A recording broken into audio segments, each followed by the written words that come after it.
تابیا، مجھے میرا اعمال نامہ کاش نہ دیا جاتا، ولم ادری ما حسابیا، مجھے پتہ ہی نہ چلتا کہ میں کیا کر کے آیا ہوں دنیا میں، ولم ادری ما حسابیا، یا لیتہا کانت القاضیہ، کاش میری جو موت تھی اس نے میرا کام تمام کر دیا ہوتا، یا لیتہا کانت القاضیہ ما اغنی عنی مالیہ ہلک عنی سلطانیہ۔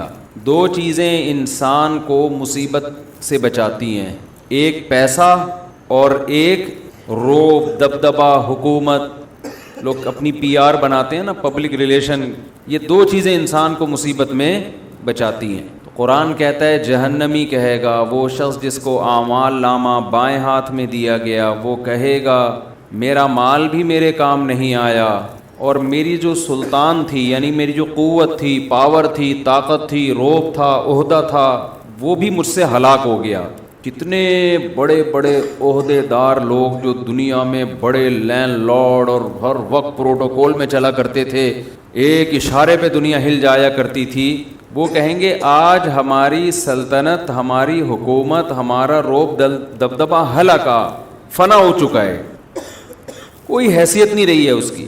خذوہ فغلوہ ثم الجحیم صلوہ، قرآن کہتا ہے جب یہ چیخ رہا ہوگا، عین اسی دوران اللہ فرشتوں کو حکم دے گا کہ اس کو پکڑو اور اس کو زنجیروں میں جکڑو۔ ثم فی سلسلۃ ذرعها 70 ذراعا فاسلکوا، ایسی زنجیروں میں جکڑو جن کی لمبائی 70 گز ہے۔ عربی میں 70 کا لفظ نا کثرت بیان کرنے کے لیے آتا ہے، یعنی بڑی بڑی زنجیروں میں اس کو پکڑ کے، ثم الجحیم صلوہ، پھر اس کو پھینک دو جہنم کی آگ میں۔ اللہ ہم سب کو اس عذاب سے بچائے۔ قرآن انسان کی نفسیات کو سمجھتا ہے۔ جب بھی ہم یہ آیتیں سنتے ہیں کہ ایسے زنجیروں میں جکڑ کے اس کو جہنم کی آگ میں پھینکا جائے گا، تو فوراً انسان کہتا ہے کہ اللہ ایسا ظالم کیوں ہے، ایسا کیا کر لیا اس نے، ایسا کون سا جرم کر لیا اس نے کہ یہ چیخ رہا ہے کہ کاش میں مر جاتا، کاش مجھے اعمال نامہ نہ دیا جاتا۔ اور اللہ جو ارحم الراحمین ہے، غفور الرحیم ہے، 70 ماؤں سے زیادہ پیار کرتا ہے، وہ کہے گا کہ اس کی چیخ و پکار کی پرواہ مت کرو، اس کو بڑی بڑی زنجیروں میں جکڑ کے باندھ کے جہنم کی آگ میں پھینک دو۔ اشکال ہوتا ہے نا کہ اللہ کیا کر لیا اس نے، ایسا کیا کر لیا ایسا؟ آگے اللہ اس کا جواب دیتے ہیں، اِنَّهُ كَانَ لَا يُؤْمِنُ بِاللَّهِ الْعَظِيمِ، یہ اس اللہ جو عظمت والا ہے، جس نے اسے بنایا تھا، یہ اس پر ایمان نہیں رکھتا تھا۔ کتنے آرام سے خدا کا انکار کر دیتے ہیں نا یونیورسٹیوں میں، کہتے ہیں آپ کا ایک نظریہ ہے، بھائی میری اپنی ایک رائے ہے، میں نہیں مانتا کوئی گاڈ ہے، آپ کی ایک اپنی تھیوری ہے، ہر آدمی اپنی اپنی تھیوری پر عمل کرے، کہتے ہیں نا بڑے آرام سے۔ کوئی کسی کے 5 روپے بھی چرا لے نا، لوگ اس کو بڑا جرم سمجھتے ہیں، کہتے ہیں چور ہے، کردار کا برا ہے، کیریکٹر کا برا ہے۔ انسان آپس میں اپنے حقوق میں الجھ کے رہ گیا ہے، آپس میں اپنے ایک دوسرے کے، تاکہ اچھا حقوق کی بات بھی اس لیے ہوتی ہے تاکہ ہمیں بھی حقوق ملیں۔ جب لبرل لوگ، مذہب مخالف لوگ کہتے ہیں نا اخلاق سے بات کرو تاکہ دنیا کا ماحول اچھا رہے، ان کا مقصد کیا ہوتا ہے، ہم بھی عیش سے زندگی گزاریں، مزے کی زندگی ہو، تو ان چیزوں کو تو لوگ جرم سمجھتے ہیں، اور ہیں یقیناً یہ چیزیں بھی جرم، لیکن اللہ کہتے ہیں اس کا سب سے بڑا جرم کیا تھا، جس خدا نے اس کو پیدا کیا، جو اس کا خالق ہے، یہ اس پر ایمان بولو نہیں رکھتا تھا، اس کو بھول گیا تھا۔ وَلَا يَحُضُّ عَلَى طَعَامِ الْمِسْكِينِ، اور یہ مسکین کو کھانا کھلانے کی ترغیب نہیں دیا کرتا تھا۔ دیکھو قرآن کے الفاظوں پہ اگر جاؤ گے نا تو قرآن کا مفہوم سمجھ میں نہیں آئے گا، قرآن کی منشا پہ جاؤ گے تو مفہوم سمجھ میں آئے گا۔ منشا اور الفاظ میں بعض دفعہ فرق ہوتا ہے۔ منشا سمجھتے ہیں، اردو کا ذرا گاڑا لفظ ہے، آپ کسی کو کوئی بات کہہ رہے ہوتے ہیں، وہ بات مقصود نہیں ہوتی، اس سے مقصد آپ کا کچھ اور ہوتا ہے، لیکن ایک مثال کے ذریعے آپ وہ بات سمجھانا چاہ رہے ہوتے ہو۔ قرآن کہہ رہے ہیں ان لوگوں کا جرم یہ تھا کہ اللہ پر ایمان نہیں لائے اور غریبوں کو کھانا کھلانے کی ترغیب نہیں دیا کرتے تھے۔ آپ کہتے ہو کافر تو بہت ترغیب دیتا ہے، ان کا تو میڈیا صبح شام غریب غریب غریب غریب غریب غریب، اس کے علاوہ دنیا میں کوئی کام ان کا ہے ہی نہیں۔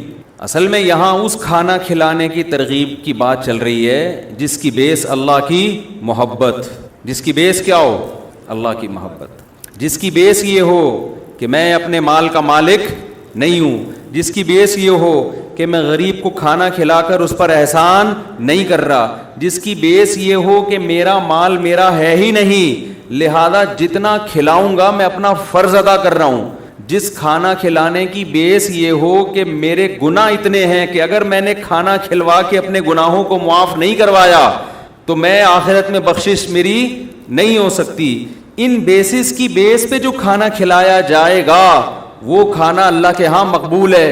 اس کے علاوہ کسی بیس پہ آپ غریبوں کو کھانا کھلاتے ہو وہ تو ایک انسانیت میں ہوتا ہے، کوئی کھلاتا ہے کوئی نہیں کھلاتا، کچھ نرم دل ہوتے ہیں کھلا دیتے ہیں، کچھ سخت دل ہوتے ہیں نہیں کھلاتے۔ وہ سمجھ میں آ رہی ہے بات کہ نہیں آ رہی ہے؟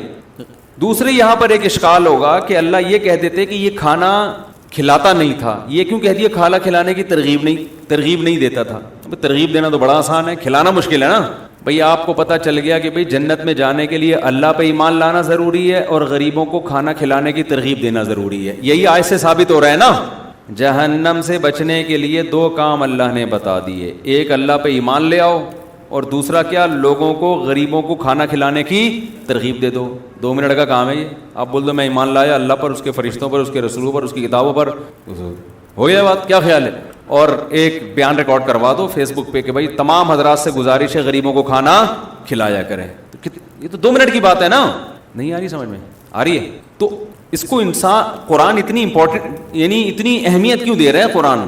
اصل میں یہاں بھی مطلب یہ ہے کہ غریبوں کو کھانا کھلانے کی ترغیب کا مطلب یہ ہے کہ اس کے دل میں غریبوں کا خیال اور ان کے پیٹ بھرنے کا جذبہ ہے، اس جذبے کی بیس پر یہ ترغیب دیتا ہے۔ ایک ترغیب ہوتی ہے اپنی ذمہ داری کو فارمیلٹی کو پوری کرنے کے لیے، کہتے ہیں آپ کو فکر ہو، تو جس کو فکر ہوتی ہے نا وہ جب ترغیب دیتا ہے تو جتنی ترغیب دیتا ہے اس سے زیادہ خود کھلا رہا ہوتا ہے۔ نہیں آئی میرا خیال ہے بات سمجھ میں؟ اس کے دل میں غریبوں کی کسمہ پرسی اور غریبوں کی کسمہ پرسی اور ان کی غربت کو دیکھ کر ان کی حالت زار پہ رحم کھا کے ان کی ضرورتوں کو پورا کرنے کا اس کے دل میں جذبہ ہوتا ہے، اور جذبہ اس بیس پہ ہوتا ہے کہ اگر ان کی قسمہ پرسی میں نے نہیں کی اور کل قیامت کے دن انہوں نے میرا گریبان پکڑ لیا تو میرا بنے گا کیا، یہ جذبہ کافر میں بولو نہیں ہوتا۔ سمجھتے ہیں کہ نہیں سمجھتے؟ اس لیے اللہ کی نظر میں کافر ساری دنیا کے سارے غریبوں کو صبح شام دے کے کھلاتا رہے، اللہ کی نظر میں اس کے عمل کی کوئی ویلیو نہیں ہے، کوئی ویلیو نہیں ہے اس کی۔ ہماری نظر میں ویلیو ہے، ہماری نظر میں اس کی کیا ہے؟ ویلیو ہے، اور ہونی چاہیے، کوئی غلط بات نہیں ہے۔ نبی صلی اللہ علیہ وسلم نے فرمایا من لم یشکر الناس لم یشکر اللہ، جو لوگوں کا شکر ادا نہیں کرتا وہ اللہ کا بھی نہیں کرتا۔ اس لیے کافر نے آپ پر احسان کیا، آپ اس کا شکر ادا کریں، اسلام کا حکم ہے یہ، لیکن اللہ اس کا شکر ادا بولو نہیں کرے گا۔ اللہ کہے گا میرا معیار کچھ اور ہے۔ سمجھ میں آ رہی ہے بات؟ دیکھو آپ نے اپنے ابا کے دشمن کے ساتھ تعاون کیا، آپ نے اپنے ابا کے دشمن کے ساتھ تعاون کیا، یا آپ کے ابا کے دشمن نے آپ کے ساتھ تعاون کیا، آپ اس کا شکریہ ادا کرو گے، ابا کو پتہ چلے گا، ابا خوش ہوں گے کہ یار تیرے اندر یہ جذبہ ہے کہ کوئی تیرے ساتھ تعاون کرتا ہے تو اس کا کیا کرتا ہے؟ شکریہ ادا۔ تو آپ ابا سے کہتے ہیں ابا آپ بھی جا کے شکریہ ادا کر دیں، ابا کہتے ہیں نہیں میری اس سے کیا چل رہی ہے؟ لڑائی چل، میں نہیں ادا کروں گا۔ میرا ادا کرنے کا کرائٹیریا کیا ہے؟ بولو کچھ اور ہے۔ تم اگر ادا نہیں کرتے میں تم پہ غصہ ہوتا کہ تم پر تو اس نے احسان کیا نا۔ اس کی مثال ایسے ہے، والدین اگر آپ کے کافر بھی ہیں تو قرآن کیا کہتا ہے؟ ان کے ساتھ اچھا سلوک کرو کیونکہ ان کا تم پر احسان ہے۔ صاحبہما فی الدنیا معروفا، دنیا میں ان کے ساتھ بہت اچھا سلوک کرنا ہے۔ دنیا کا تذکرہ اس لیے اللہ نے کر دیا کہ اللہ نے آخرت میں بھی ان کے ساتھ اچھے سلوک کی اجازت نہیں دی، کیونکہ آخرت میں اچھا سلوک ہوگا دعا کرنا ان کے لیے، سفارش کرنا، یہ اللہ نے اجازت نہیں دی، دنیا میں کر سکتے ہو۔ تو اللہ کافر کی اولاد کو حکم دے رہا ہے کہ ماں باپ کے ساتھ تم نے اچھا سلوک کرنا ہے، لیکن ہم اللہ سے کہیں اللہ تو بھی کر لے، اللہ کہیں گے نا نا نا میں نہیں کروں گا، میرے دشمن ہیں، میں موت کا انتظار کر رہا ہوں، میرے ساتھ لوگوں کو شریک کیا کرتے تھے یہ۔ تو ہمیں دنیا میں کافر کے ساتھ اچھے سلوک کا حکم ہے انسانیت کے ناطے، کیونکہ یہ دنیا دار العمل ہے، یہ دار الجزا نہیں ہے۔ لیکن اللہ نے جو دار الجزا والا دن رکھا ہے جس میں رزلٹ اناؤنس ہوگا، اس دن اللہ نے کافر کے لیے کوئی جگہ نہیں رکھی، کوئی جگہ نہیں رکھی۔ تو قرآن کہتا ہے ان کے میں جرم یہ تھا کہ یہ اپنے بنانے والے پر ایمان نہیں لاتے تھے، جس نے ان کو بنایا، ولا يحض على طعام المسکین، اور ان میں غریب کے پیٹ بھرنے کا، دیکھو کھانے کا تذکرہ اللہ نے بھی مثال کے طور پہ کیا ہے، مقصد کھانا نہیں ہے. جب بھی ہم کسی کو تعلیم دیتے ہیں نا، تعلیم دینے کا ایک نیچرل طریقہ ہوتا ہے، اور تعلیم دینے کا ایک وہ طریقہ ہوتا ہے جو یونیورسٹیوں میں ایک لیکچرار ایک سبق پڑھا کے چلا جاتا ہے. ہمیشہ موٹیویشن اس طریقے سے ملتی ہے جو نیچرل ہو. اگر آپ لگی بندی چیزوں میں لگ جاؤ گے نا تو اس سے علم تو حاصل ہوتا ہے، انسان کو موٹیویشن نہیں ملتی. تو قرآن جب اصول اور ضابطے بیان کرتا ہے تو اس کی ورڈنگ اصول اور ضابطے اور لاز جیسی نہیں ہوتی، بلکہ اس کی ورڈنگ ایسی ہوتی ہے جو عام فہم ہو، جو آسانی سے لوگوں کی سمجھ میں آ جائے. دیکھو باپ اپنے بیٹے کو اگر سمجھا رہا ہو نا، غریبوں کا خیال کیا کر. باپ نے دیکھا کہ ایک آدمی بھوکا مر رہا ہے، میرا بیٹا غریب سے گزر گیا، کھلاتا نہیں ہے، اس کو پوچھتا نہیں ہے، تو باپ کا اسٹائل یہ نہیں ہوگا کہ اعوذ باللہ بسم اللہ پڑھ کے ایک نپت اللہ الفاظ استعمال کرے وہ کہ دیکھو بیٹا قانون اور ضابطہ یہ ہے کہ جب کسی غریب کو دیکھو تو کھانا کھلاؤ. بلکہ پھر اس کو خیال آئے گا کہ بھائی جب بیمار دیکھو تو بیماری کی بھی مدد کرنی چاہیے، تو وہ الفاظ چینج کرے. پھر ایک عمومی الفاظ لے کر آئے کہ دنیا میں کہیں بھی کسی کو کسی بھی قسم کی ضرورت ہو تو اس کی ضرورت پوری کر دیا کرو. پھر اس کو خیال ہے کہ دنیا میں کیوں، بھائی آخرت میں بھی سفارش کرنی ہے، تو پھر دنیا کا لفظ ہٹا کے کیا کر رہا ہے. تو اس سے نالج تو بڑھ جائے گی، ورڈنگ اور اصول اور ضابطہ، لیکن بچے کو بات سمجھ میں آنے کے بجائے کیا ہو جائے گی، پیچیدہ. اس کا سادہ سمپل طریقہ پہ بیٹا کسی کو بھوکا دیکھ لیا اگر تو کم بخت کھلا دیا کرنا اس کو جا کے. اسی سے بیٹا خود سمجھ جائے گا کہ جہاں کھلانے کی بات ہے وہاں اگر کسی کو ایکسیڈنٹ میں دیکھا پڑا ہوا ہے تو اٹھا لیا کر، اس کو کوئی کینسر میں ہے تو علاج کرا دیا کر. یہ آٹومیٹیکلی بیٹے کی کھوپڑی استعمال ہوگی اور اس کو یہ آٹومیٹیکلی ساری باتیں خود بخود سمجھ میں آنا شروع ہو جائیں گی. تو قرآن کا انداز تعلیم بھی نیچرل ہے، ابھی تو بلاغت ہے نا اس میں. قرآن نے کیا کہا، کتنی بلاغت ہے. قرآن کیا کہتا ہے، الرحمن علی العرش استوى، رحمان عرش پر مستوی ہوا، تخت پر. اب لوگ اس میں الجھ جاتے ہیں، تخت پر ایسے گیا ویسے گیا. بھائی قرآن ایک بلاغت کی کتاب ہے نا. بادشاہ لوگ جب حکومت سنبھالتے ہیں تو کیا کہتے ہیں، تخت پہ جلوہ افروز ہوئے نا. تو اللہ نے بھی اپنے لیے وہی الفاظ استعمال کیے جو عرف میں بادشاہوں کے لیے استعمال ہوتے ہیں. اب ہمیں نہیں پتا اللہ کا تخت کیسا، اللہ کی ہم تو ایمان لاتے ہیں تخت بھی ہے کرسی بھی ہے، کیسا ہے یہ تو اللہ ہی جانے. بے وقوف لوگ اس کی بحث میں لگ جاتے ہیں کہ کیسی کرسی ہوگی، کیسا تخت ہوگا. لیکن اللہ ہم سے ہمارے مینٹل لیول پہ آ کے کلام کرتا ہے جس کو ہم آسانی سے سمجھ لیں.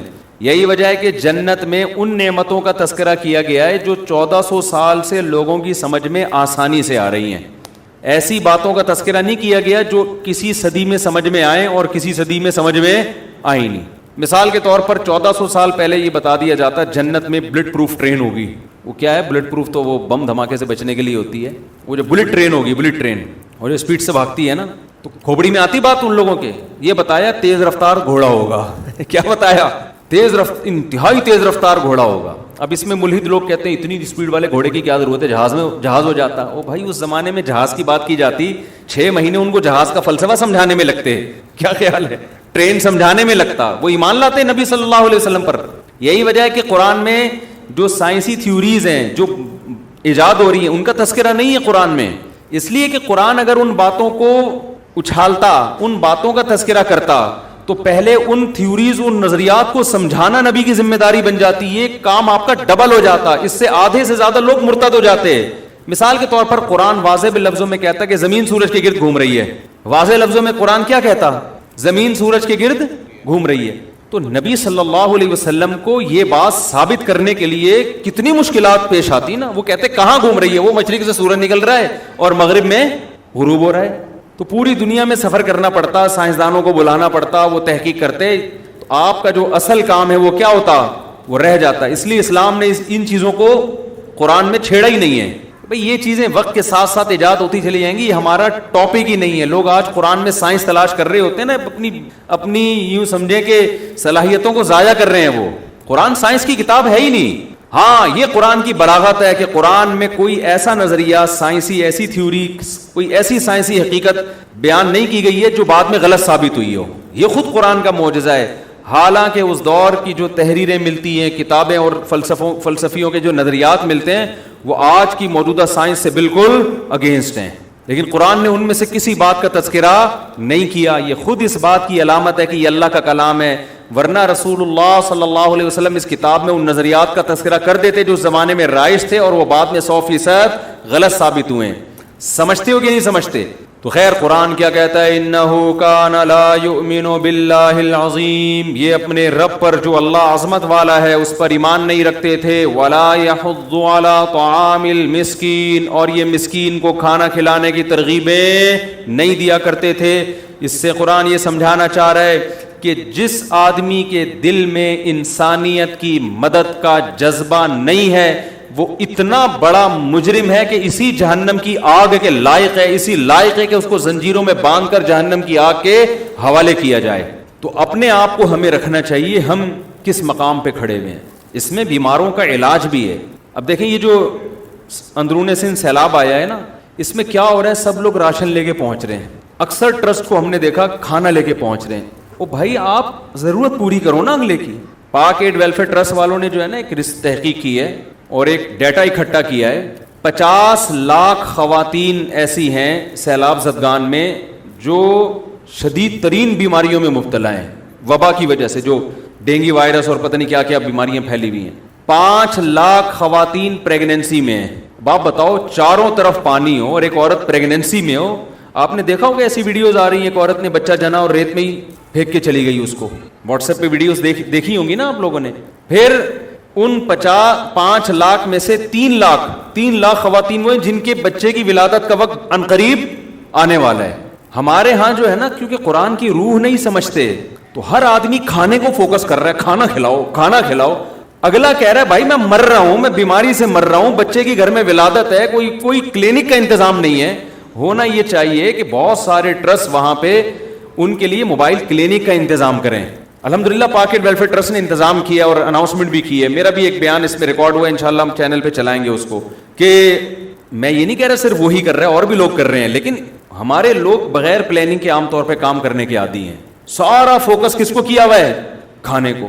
کیونکہ لوگ کھانے میں بڑھ چڑھ کے حصہ لیتے ہیں، ہمارے پیسوں سے لوگ کھا رہے ہیں بھائی. اور BCO مسائل ہے نا، تو پلاننگ ہی نہیں ہوتی. وجہ کیا ہے کہ قرآن میں کھانا کھلانے کی ترغیب سے متعلق آیات سنتے رہتے ہیں تو یہ نہیں دیکھتے کہ کھانا کھلانا چونکہ بیسک ضرورت ہے، تو قرآن اصل میں یہ بیان کرنا چاہ رہے ہے کہ بیسک ضرورت پوری کرو. تو وہ ضرورت کبھی علاج بھی ہو سکتی ہے. خود ہمارے نبی صلی اللہ علیہ وسلم سے ثابت ہے کہ نبی صلی اللہ علیہ وسلم نے کتنی ضرورتوں کے لیے صحابہ کرام سے چندہ کیا اور پھر ضرورت مندوں کی ضرورت کو آپ صلی اللہ علیہ وسلم نے پورا کیا ہے. تو ایسی موبائل کلینک جو ہوتی ہے نا، چلتا پھرتا ہاسپٹل جس میں نرسوں کا انتظام ہو، جس میں ڈاکٹروں کا انتظام ہو، جس میں لیب ہو، وہیں ٹیسٹ کر کے وہیں ان کو دوائیں فراہم کی جائے، یہ ایک بہت بڑا کام ہے. تو آپ لوگوں کی ذمہ داری ہے یہ کام بھی آپ لوگ کریں. تو خیر یہ موضوع سے میں ہٹ گیا.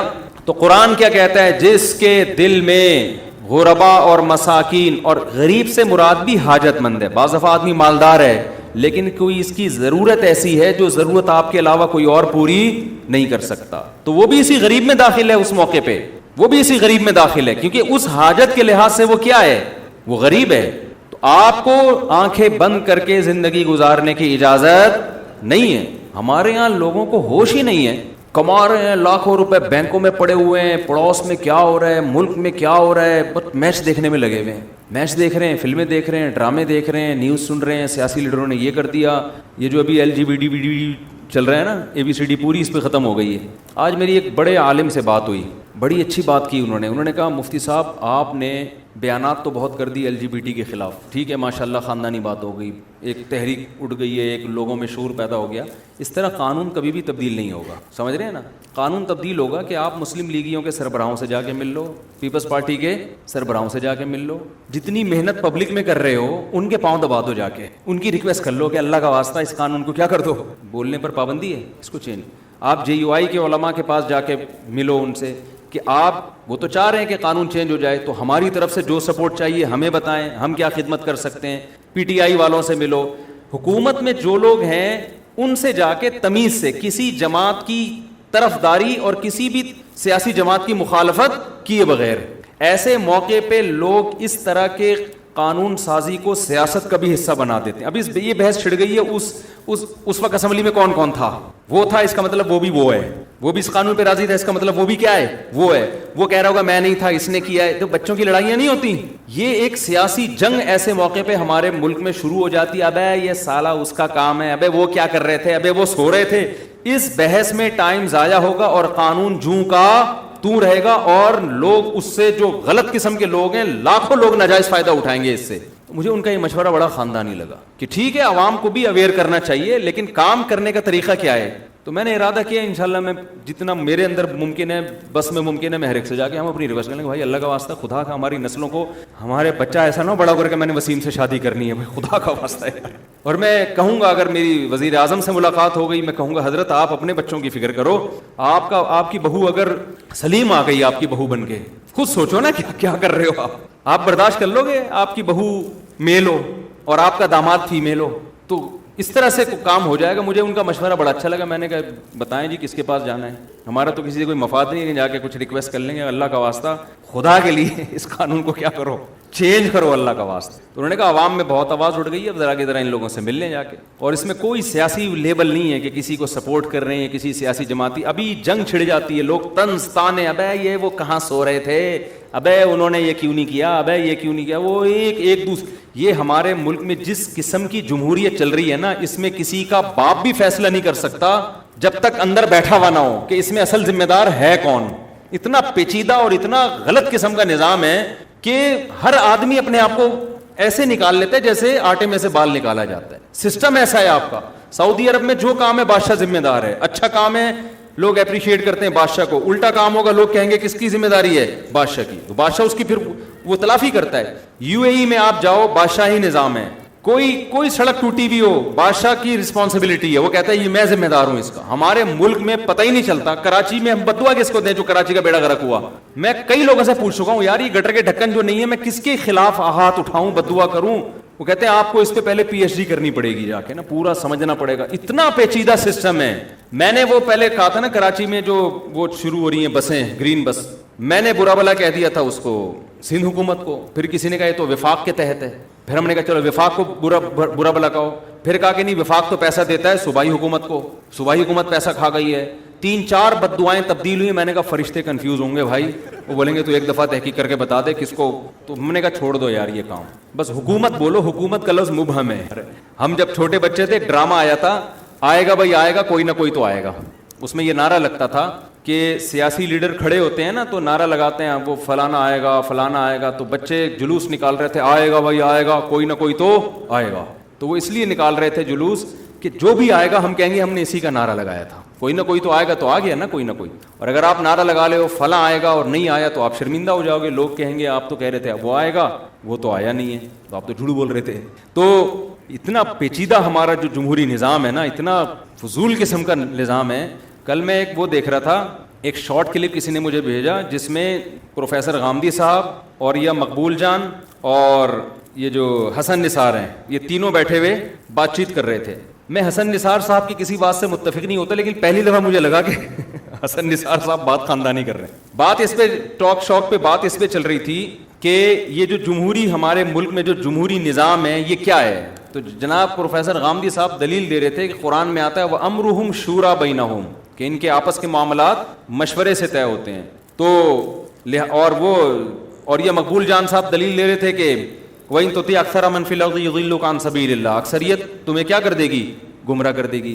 تو جناب غامدی صاحب نے اس کا جواب دیا کہ بھئی اکثریت حق کو تلاش کرنے میں تو اکثریت کو نہیں دیکھا جائے گا، لیکن حکومت کے چناؤ میں کس کو دیکھا جائے گا، اکثریت کو. وَأَمْرُهُمْ شُورَى بَيْنَهُمْ سے استدلال کیا. حسن نثار صاحب نے بڑا خاندانی جواب دیا، لیکن نیچے کمنٹ سارے غامدی صاحب کے حق میں تھے. اس سے مجھے اندازہ ہوا کہ یہاں حسن نثار صاحب کی بات 100% درست ہے، لیکن کمنٹ زیادہ تر کس کے حق میں جا رہے ہیں، حسن نثار کے خلاف جا رہے ہیں. حسن نثار ہی نام ہے نا، وہ جو لبرل ٹائپ کے آدمی اکثر مولاناؤں کو برا بھلا ہی کہہ رہے ہوتے ہیں وہ. تو خیر انہوں نے بڑی خاندانی بات کی جو بالکل صحیح بات تھی کہ امرہم شورا بینہم تو ہے قرآن میں کہ مشورے سے طے ہوتے ہیں، لیکن مشورے کے اہل لوگوں اس کے بارے میں مشورے کا حکم ہے. غامدی صاحب نے اس جواب کو گھما دیا. بات بالکل حسن نثار کی ٹھیک تھی کہ امرہم شورا بینہم کا مطلب عوام کی اکثریت تھوڑی ہے. جب بھی مشورہ لیا جائے گا مشورے کے اہل سے لیا جائے گا. یہ تو احادیث سے بھی دیکھو، نبی جب جنگوں کا مشورہ لیتے تھے تو کیا مدینہ کی خواتین سے مشورہ لیتے تھے یا مدینہ کی اکثریت سے مشورہ لیتے تھے؟ سلمان فارسی سے مشورہ لیا ہے آپ صلی اللہ علیہ وسلم نے جب خندقیں کھدی ہیں نا مدینہ کے چاروں طرف، آپ نے مشورہ کس سے لیا؟ بلکہ عربوں سے بھی نہیں لیا مشورہ، کیونکہ عرب ایسی جنگوں سے واقف تھے ہی نہیں. چاروں طرف سے مدینہ کو نا قبائل نے گھیر لیا حملہ کرنے کے لیے. عربوں نے ایسی جنگ اس سے پہلے کبھی بھی نہیں دیکھی تھی کہ سارے قبائل مل کے حملہ کر رہے ہیں، تو ہم کیا کریں گے؟ تو نبی نے مشورہ کس سے لیا؟ حضرت سلمان فارسی سے، جو ایران کے تھے. انہوں نے بتایا کہ ہمارے ہاں ایسا ہوتا رہتا ہے، ہم ایسے موقع پہ کیا کرتے ہیں؟ خندقیں کھودتے ہیں. مشورہ ہمیشہ لیا جائے گا کس سے؟ مشورے کے اہل سے. تو اسلام یہ نہیں کہتا کہ عوام کی اکثریت جس کو منتخب کرتی ہے وہی وزیر اعظم بنے، وہی صدر بنے. عوام کی اکثریت تو گھاس کھا رہی ہے، گٹکے اور پان والی، گٹر کے ڈھکنوں پہ بیٹھنے والی اکثریت ہے. یہ مشورہ ان کو کیا پتا ہے دنیا صحیح کیا ہے غلط کیا ہے؟ مشورہ پڑھے لکھے لوگوں کا ہونا چاہیے. ایک پی ایچ ڈی اسکالر کے ووٹ کی بھی وہی حیثیت ہے جو ایک 7ویں کلاس سے بھاگے ہوئے کی، جو چرسی اور ہیروئن کے، جب کوئی ہیروئن پی کے جائے گا ووٹ دینے کے لیے، اس کے ووٹ میں بھی اتنی طاقت ہے جو ایک پی ایچ ڈی کیے ہوئے آدمی کے ووٹ کی طاقت ہے. اور آپ کو پتا ہے پی ایچ ڈی ہمیشہ کتنے ہوتے ہیں؟ کم ہوتے ہیں نا. ہیروئن جی یا ان جیسے. وہ ہیروئن پہ تو گورنمنٹ نے قابو پایا ہوا ہے، ورنہ تو ہر دوسرا آدمی میرا خیال ہے 2-4 کے بعد سٹے لگانا شروع کر دے. جذبے سب کے ہیں، وہ تو لا کی وجہ سے بچے ہوئے ہیں لوگ. تو پھر وہی حشر ہوگا. سندھ کا حال تو دیکھو نا جا کے، کیا تباہی پھیلی ہوئی یار سندھ میں. تو میں نے کہا یار حسن نثار صاحب نے آج خاندانی بات کی ہے، لیکن افسوس عوام پر ہو رہا تھا کہ ایک بندہ پہلی دفعہ ایک صحیح بات کر رہا ہے یار، اس کو تو اپریشیٹ کرو، اس کو تو اپریشیٹ کرو. تو خیر، تو یہ ہماری قوم کی اکثریت ہے. تو اکثریت جب فیصلہ کرے گی تو یہی ہوگا. تو میں یہ نہیں کہہ رہا جمہوری نظام مکمل ختم کر دیں، مکمل آمریت پہ آ جائیں. مکمل آمریت میں کچھ فائدے بھی ہیں تو کچھ نقصان بھی ہیں. وہ آمر اگر بہت اچھا آ گیا تو بہت ہی اچھا ہو جائے گا، وہ الٹی کھوپڑی کا آ گیا تو پھر الٹا بھی اسی حساب سے ہوتا ہے، پھر غلط بھی فرعون والا معاملہ بن جائے گا. پھر فرعون کی گورنمنٹ نے اگر جمہوریت ہوتی تو اتنے بچے قتل نہ ہوتے. ہاں، اگر موسیٰ علیہ السلام کو بادشاہ بنا دیا جاتا تو پھر تو آمریت اچھی تھی. تو اگر عامر وہ قوم کے ساتھ خیر خواہ ہے تو پھر آمریت اچھی ہے. اور اگر آپ کو ایسے عامر نہیں مل رہے یا آنا ممکن نہیں ہے تو پھر جمہوریت اچھی ہے، لیکن یہ والی نہیں. پھر جمہوریت میں یہ کم از کم ہونا چاہیے کہ بھائی ایک چرسی کے ووٹ کی وہ ویلیو نہ دو آپ جو ایک پڑھے لکھے کے ووٹ کو ویلیو دو. اس کے ووٹ کی قیمت زیادہ ہونی چاہیے تاکہ اچھے پڑھے لکھے ایجوکیٹڈ لوگ سلیکٹ کریں، وہ فیصلہ کریں کہ کس کو آنا چاہیے اور کس کو نہیں آنا چاہیے. سمجھ میں آ رہی ہے بات تو ٹھیک ہے، نہیں آ رہی تو پھر جیسے چل رہے ہو چلنا تو ویسے ہی ہے جیسے ہم چل رہے ہیں. وہ تو سمجھ میں آئے یا نہ آئے، ہمارے بس میں تو ہے نہیں نا یہ نظام تبدیل کریں ہم. خیر، تو اس سے میرے بھائی اس آیت سے کیا پتہ چلتا ہے؟ اللہ اس کو جہنم کی وادی میں دھکیلے گا. کیوں؟ اس لیے کہ اس میں لوگوں کے ساتھ خیر خواہی کا جذبہ نہیں تھا. تو آیت کی جو روح ہے وہ یہ ہے کہ آپ کو انسانیت کے ساتھ آپ کے اندر خیر خواہی کا جذبہ ہونا چاہیے. آج مذہبی لوگوں میں یہ جذبہ آہستہ آہستہ شارٹ ہوتا چلا جا رہا ہے. اچھا، اس میں قرآن نے مسلم اور غیر مسلم کا بھی فرق نہیں کیا، بلکہ جب یہ آیتیں نازل ہو رہی تھیں اس وقت زیادہ تر غیر مسلم ہی تھے. سورہ یاسین مکہ میں نازل ہوئی ہے، اس وقت مسلم زیادہ تھے مکہ میں، ہی غیر مسلم زیادہ تھے؟ غیر مسلم تھے نا. تو قرآن ترغیب کیا دے رہا ہے؟ کھانا کھلانے کی، اور کہہ رہا ہے کہ یہ غریبوں کو کھانا نہیں کھلاتے. اس پہ غیر مسلموں نے کیا کہا؟ انطعم من لو یشاء اللہ اطعما. قرآن نے ان کا یہ اعتراض نقل کیا. نبی جب بہت زیادہ ترغیب دے رہے تھے نا کہ اللہ لوگوں کی حاجتیں پوری کرو، یہ اللہ کا حکم ہے، تو جب بہت زیادہ آپ نے اس مضمون کو دہرایا ہے تو مشرکین مکہ نے کہا کہ اللہ کو اگر اس مخلوق پہ اتنا ترس آ رہا ہے تو خود کیوں نہیں کھلا دیتا؟ نہیں، ہمیں بار بار کیوں کہہ رہا ہے کہ ہم کھلائیں؟ آپ کہہ سکتے ہیں غیر مسلم کو تو احکام کا حکم نہیں دیا جاتا نا، تو غیر مسلم اعتراض کیوں کر رہے ہیں؟ بھائی دیکھو، میں اگر اعلان کر رہا ہوں نماز پڑھو، نہیں پڑھو گے تو یہ ہوگا. غیر مسلم آ کے اعتراض کر رہا ہے کہ ہم کیوں نماز پڑھیں، اس میں تو یہ نقصان ہے، تو میں فوراً کہوں گا میں آپ کو تھوڑی کہہ رہا ہوں، میں کس کو کہہ رہا ہوں؟ بولو، مسلمانوں کو کہہ رہا ہوں. ایسا ہی ہے نا. تو اب کھانا کھلانے کی جب نبی ترغیب دے رہے تھے مکہ میں، بہت پوائنٹ ٹو بی نوٹڈ ہے، اس کو سمجھیں. مکہ میں قرآن اتر رہا تھا، بار بار کھانا کھلاتے ہیں. کھانے سے مراد سمجھ گئے کھانا نہیں ہے، ان کی حاجتوں کو پورا کرنا. اور اس کی وجہ یہ بھی تھی اس زمانے میں علاج معالجے کی صنعت، اس فیلڈ نے تو ترقی ویسے بھی اتنی نہیں کی تھی نا. ڈاکٹر حکیم ہوتے ہی نہیں تھے، بہت کم ہوتے تھے، تو زیادہ فوکس، اور ضرورت بھی کھانے کی تھی لوگوں کو، تو اس لیے زیادہ فوکس کھانے کو اس بیس پہ بھی کیا گیا ہے. تو مکہ میں جب قرآن نازل ہو رہا تھا بار بار سورہ بلد دیکھیں آپ، او اطعام فی یوم ذی مسغبہ، ایسے دن کھانا کھلاؤ جو بھوک کا دن ہو. یتیمن ذا مقربہ او مسکینن ذا متربہ، ایسے یتیم کو کھلاؤ جو قرابت دار ہو، ایسے مسکین کو کھلاؤ جس کو بھوک نے مٹی سے ملا دیا ہو. اس گھاٹی سے تمہیں گزرنا پڑے گا. اس کو قرآن نے گھاٹی کہا, اس مشکل راستے سے تمہیں گزرنا پڑے گا. تو بہت ترغیبیں سورہ یاسین میں بھی. تو مشرکین نے آ کے طنز کیا کہ آپ اتنا کھانا کھلانا کر رہے ہو, غریبوں کا خیال. انطعم من لو یشاء اللہ اطعمہ, اللہ چاہے تو ان کو خود کیوں نہیں کھلا دیتا؟ اللہ نے پھر غریب پیدا کیوں کیا ہے؟ سمجھ میں آ رہی بات؟ اس کا مطلب کیا ہوا کہ یہ ترغیب صرف مسلمانوں کو نہیں تھی, یہ کس کو تھی؟ بولو, کافروں کو بھی تھی. ورنہ جب مشرکین نے یہ اعتراض نقل کیا اور قرآن نے بھی مشرکین نے جب یہ اعتراض کیا تو قرآن نے ان کی ورڈنگ کو بھی قرآن کی آیت بنا کے نازل کر دیا. اگر یہ حکم مشرکین کو نہ ہوتا تو قرآن کہتا ہے اے نبی ان سے کہو ہم تمہیں کب کہہ رہے ہیں کہ کھانا کھلاؤ, ہم تو مسلمانوں کو کہہ رہے ہیں, ہم جانے مسلمان جانے, تمہیں بیچ میں پڑھنے کی کیا ضرورت ہے. لیکن قرآن نے یہ جواب نہیں دیا. یہ اس کی علامت تھی کہ قرآن ان کو بھی ترغیب دے رہا ہے. کیوں؟ ایک طرف ہم کہتے ہیں کہ غیر مسلم ایمان کے بغیر عمل کرے گا تو وہ قبول نہیں ہے, دوسری طرف ہم کہتے ہیں قرآن ان کو بھی کیا کر رہا ہے؟ ترغیب دے رہا ہے. اس پوائنٹ کو اچھی طرح کھوپڑی میں بٹھائیں. اصل میں قرآن جو ان کو ترغیب دے رہا ہے یہ وہ ساتھ ساتھ ایمان کی بھی, کہ کھانا کھلاؤ ایمان لا کر. اب ایمان کا تذکرہ کیے بغیر کھانے کا تذکرہ کیوں ہو رہا ہے؟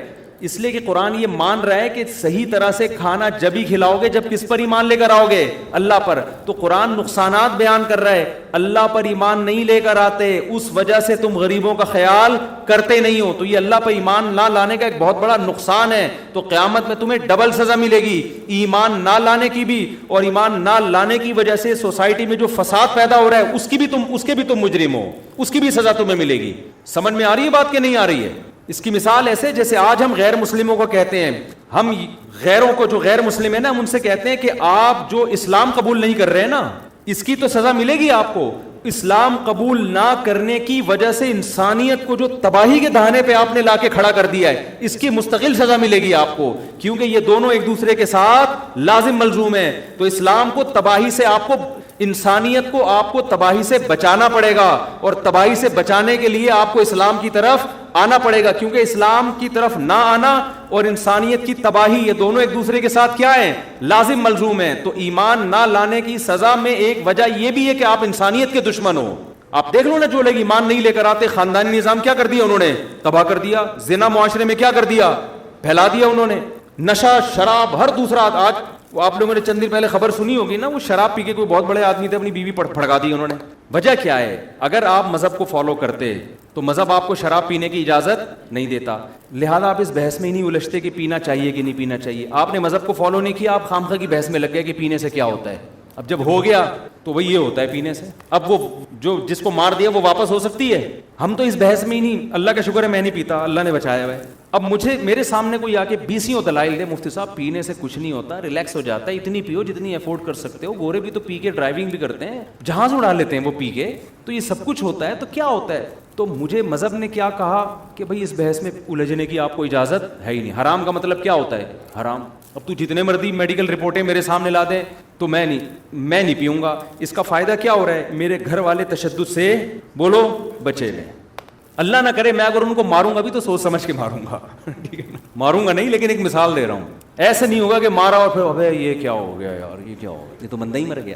انشاءاللہ ماروں گا نہیں کہ اس کو بھی لوگ کلپ بنا دیں گے, بھائی ان کا پروگرام ہے پٹائی لگانے کا. ایک مثال دے رہا ہوں میں. پینے والا تو کچھ بھی کر لیتا ہے. تو اب قرآن کا اسلوب کیا ہے؟ قرآن کیا کہے گا شرابیوں سے کہ تم جو کافر ہیں نا, ان شرابیوں سے کہے گا جو کافر ہیں, ان سے کفر کا سوال بھی ہوگا, شراب کا سوال بھی ہوگا کہ تم یہ ناجائز کام کیوں کیا کرتے تھے. تو وہ یہ نہیں کہہ سکتے ہم تو اسلام لائے ہی نہیں تھے, تو ہم اس کو ناجائز سمجھتے ہی نہیں تھے, اس لیے اللہ تو ہم سے صرف اسلام کا پوچھ, ہم سے شراب کا نہیں پوچھ. اللہ کہے گا نہیں, دونوں کا پوچھوں گا, کیونکہ اسلام لانا جو تم پر واجب تھا اس کی ایک وجہ یہ بھی تھی تاکہ تمہارے اندر اخلاقی برائیاں پیدا نہ ہوں. اب پیدا ہوئی ہیں تو ان اخلاقی برائیوں کا حساب الگ سے ہوگا. اس لیے اصول فقہ کی کتابوں میں یہ بڑی بحث ہوتی ہے کہ کافروں سے اعمال کا حساب ہوگا کہ نہیں ہوگا. بعض حضرات کا خیال ہے کافر سے صرف ایمان کا سوال ہوگا, اعمال کا نہیں, لیکن راجح قول یہ کہ ایمان کا بھی سوال ہوگا اور اعمال کا بھی حساب ہوگا.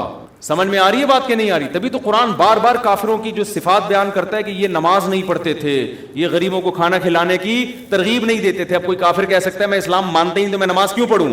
تو اس کا جواب یہی ہے کہ یہ خیریں اسلام پہ مرتب ہوتی ہیں, تو اسلام نہ لانے سے جو نقصانات ہوئے ان میں یہ کہ رب کو بھی بھول گئے اور رب کی مخلوق کو بھی بھول گئے تم. تو اس سے سمجھے نبی صلی اللہ علیہ وسلم جب مکہ میں کھانا کھلانے کی ترغیبیں دے رہے تھے اس وقت غیر مسلموں کی تعداد مسلمانوں سے کئی گنا زیادہ تھی. تو اس سے پتہ چلتا ہے یہ ترغیب غیر مسلموں کو بھی ہے اور غیر مسلموں کے لیے بھی ہے, یعنی کھانا غیر مسلموں کو کھلایا جائے گا اس لیے کہ مسلمان تو بہت تھوڑے سے تھے. تو غیر مسلموں سے جو کھانا کھلانے کا مطالبہ ہو رہا تھا وہ مسلمانوں کو تھوڑی ہو رہا تھا کہ مسلمانوں کو کھلاؤ. یہ میں اتنی لمبی تقریر یہ سمجھانے کے لیے کر رہا ہوں کہ اسلام میں جو انسانیت پر احسان کا حکم ہے وہ مسلمانوں کے ساتھ خاص نہیں ہے, اس میں غیر مسلم بھی داخل ہیں, یعنی ان پر بھی احسان کا ثواب ملے گا. کیونکہ مکہ میں جو کھانا کھلانے کی ترغیبیں والی آیتیں نازل ہوئی ہیں ان میں غیر مسلموں کو بھی حکم ہے کہ کھانا کھلائیں اور جن کو کھلائیں ان میں غیر مسلم بھی داخل ہیں. نہیں آ رہی بات سمجھ میں؟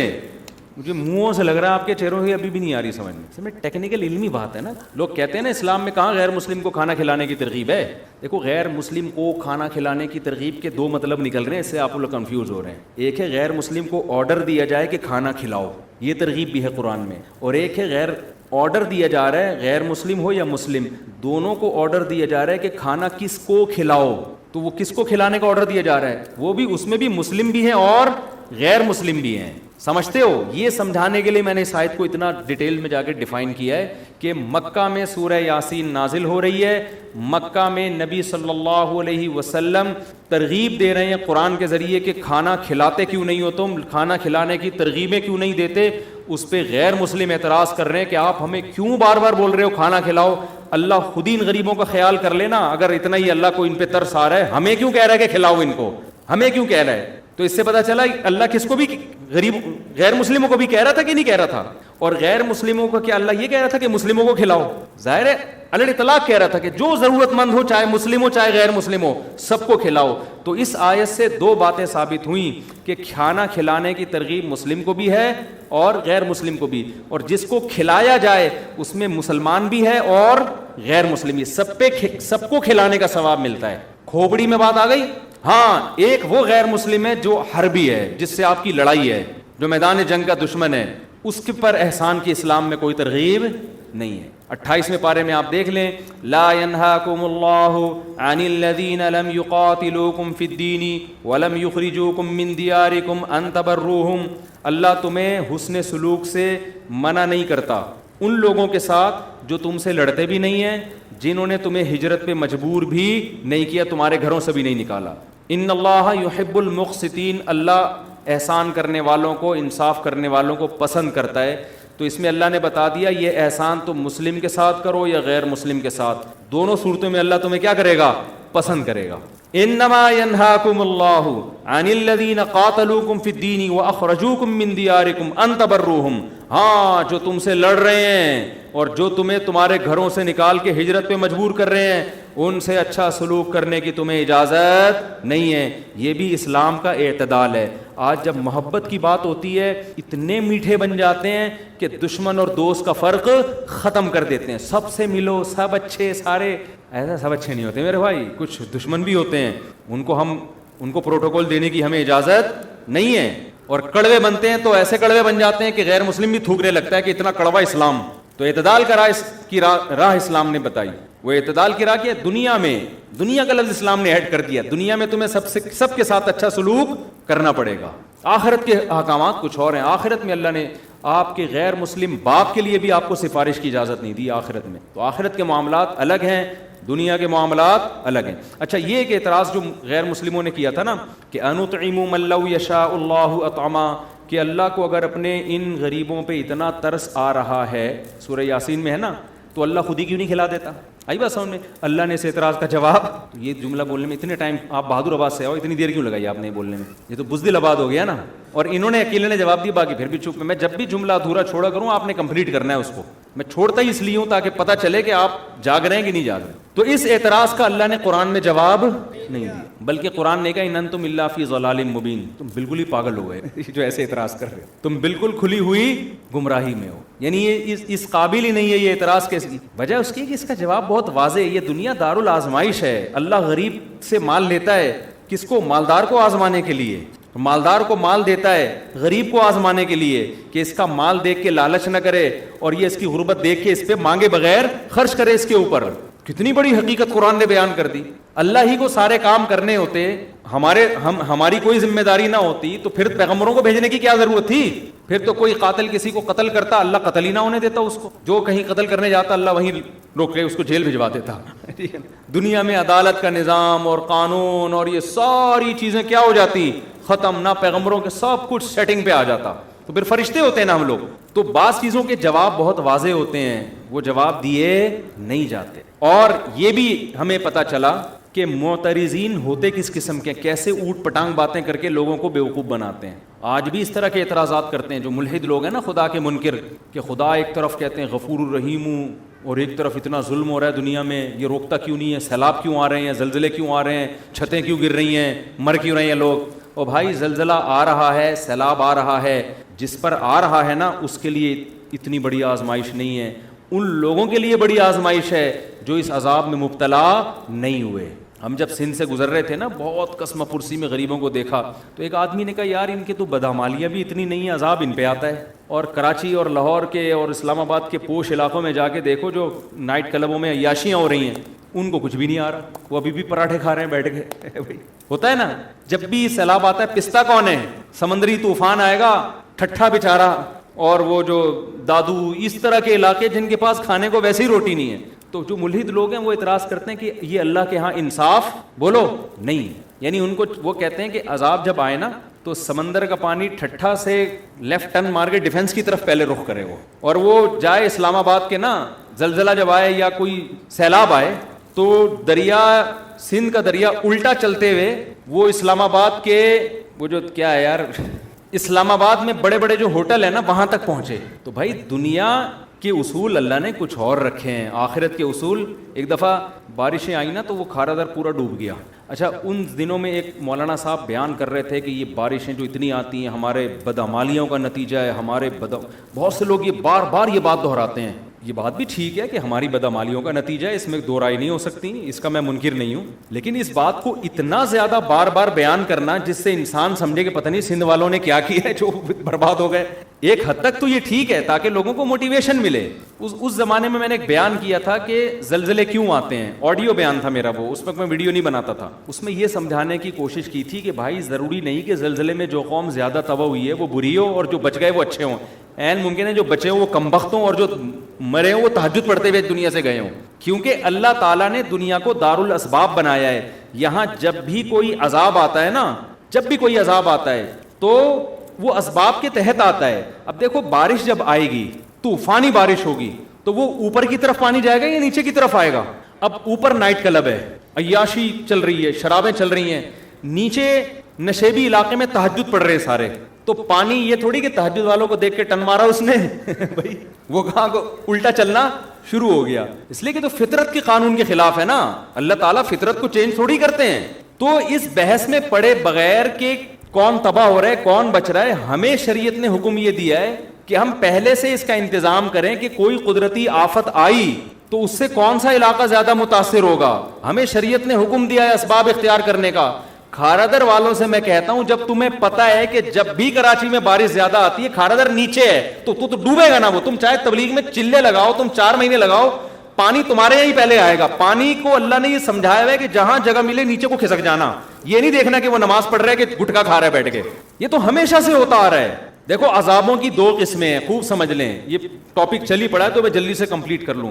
ایک عذاب وہ ہوتا ہے جس کے عذاب ہونے میں 2 رائے ہو نہیں سکتی ہیں, اس کو قدرتی آفت قرار دیا نہیں جا سکتا.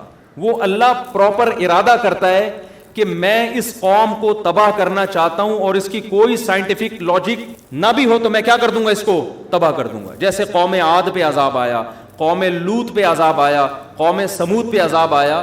وہ جو عذاب آیا نا قوم لوط قوم سمود پر, پیغمبر بتاتے, نوح علیہ السلام کی قوم پہ عذاب آیا, اس وقت بارش کا ان کی محکمہ موسمیات والوں کے ہاں دور دور تک کوئی بھی انتظام, کوئی بھی امکان نہیں تھا. یہی وجہ ہے کہ قرآن کہتا ہے نوح علیہ السلام جب کشتی تیار کر رہے تھے تو قوم مذاق اڑاتی تھی کہ نہ کوئی قریب میں دریا ہے نہ سمندر ہے, اور اس موسم میں ویسے بھی بارش نہیں ہوتی, کبھی بھی بارش نہیں ہوئی ہے. دور دور تک بادل کا کوئی ٹکڑا نظر نہیں آ رہا, اور یہ ایسے ڈرے بیٹھے اتنی بڑی کشتی بنا رہے ہیں جیسے پتہ نہیں کیا ہونے والا ہے.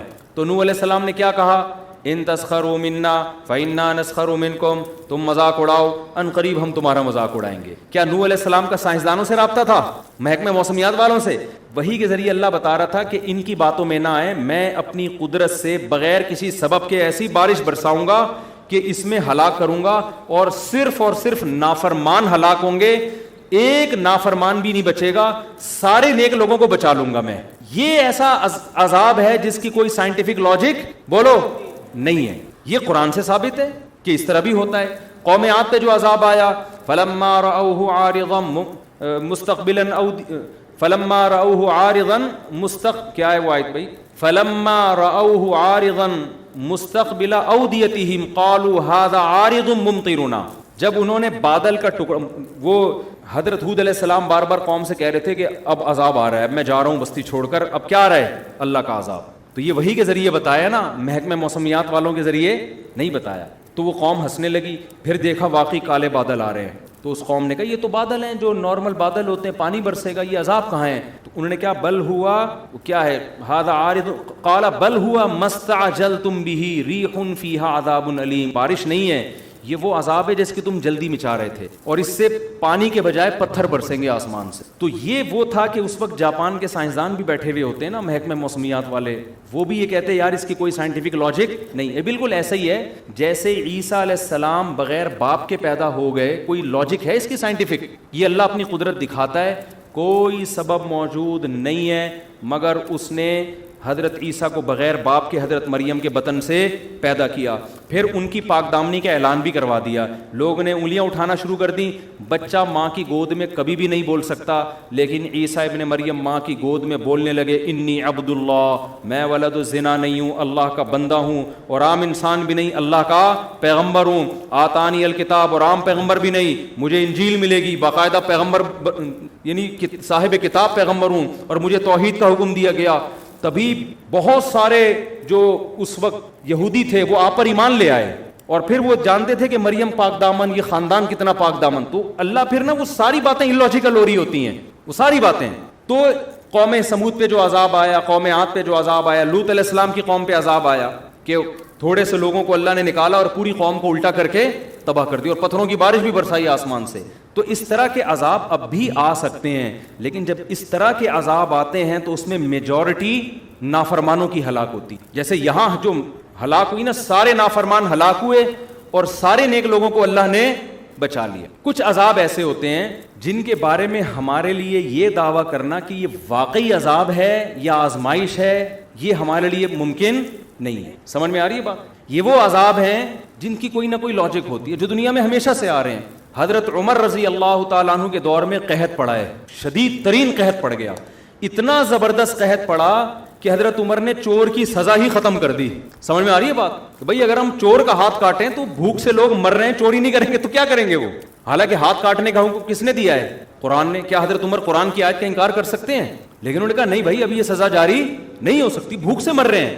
اس دور میں اگر کوئی یہ کہے کہ یار یہ جو قحط پڑا یہ لوگوں کے گناہوں کا عذاب, او بھائی تاریخ میں اس جیسی عادلانہ حکومت اور اس جیسے پرہیزگار لوگ دنیا میں وجود میں اب تک نہ اس سے پہلے نہ اس کے بعد کبھی وجود میں آئے ہیں, لیکن پھر بھی قحط پڑا ہے کہ نہیں پڑا؟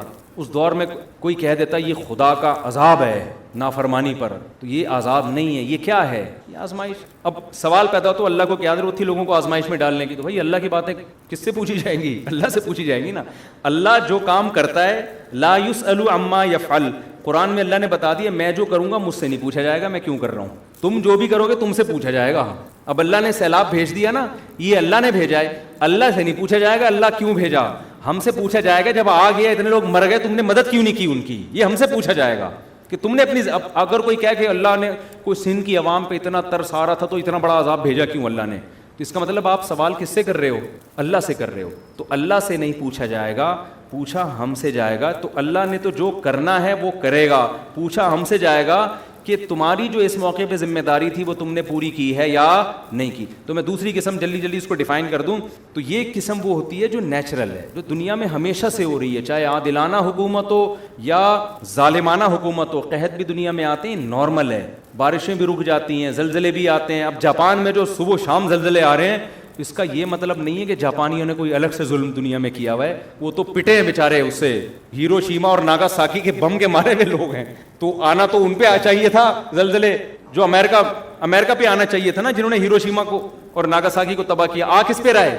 اب وہ قیامت کے دن اللہ سے کہیں اللہ ٹھیک ہے ہم کافر تھے, ہم چنگ پونگ کرتے تھے, لیکن ہم تو آدھی سزا تو ہمیں دنیا میں مل گئی تھی ہیروشیما اور ناگاساکی پہ, تو پھر بھی عذاب آ رہے ہیں. تو ہم کیا کہیں گے بھائی جو پہاڑی علاقہ ہے اس میں زلزلے زیادہ آتے ہیں. سوات مردان میں زلزلے زیادہ آتے ہیں, کراچی میں کم آتے ہیں. بدماشیاں کراچی میں زیادہ ہیں, سوات مردان میں کیا ہیں؟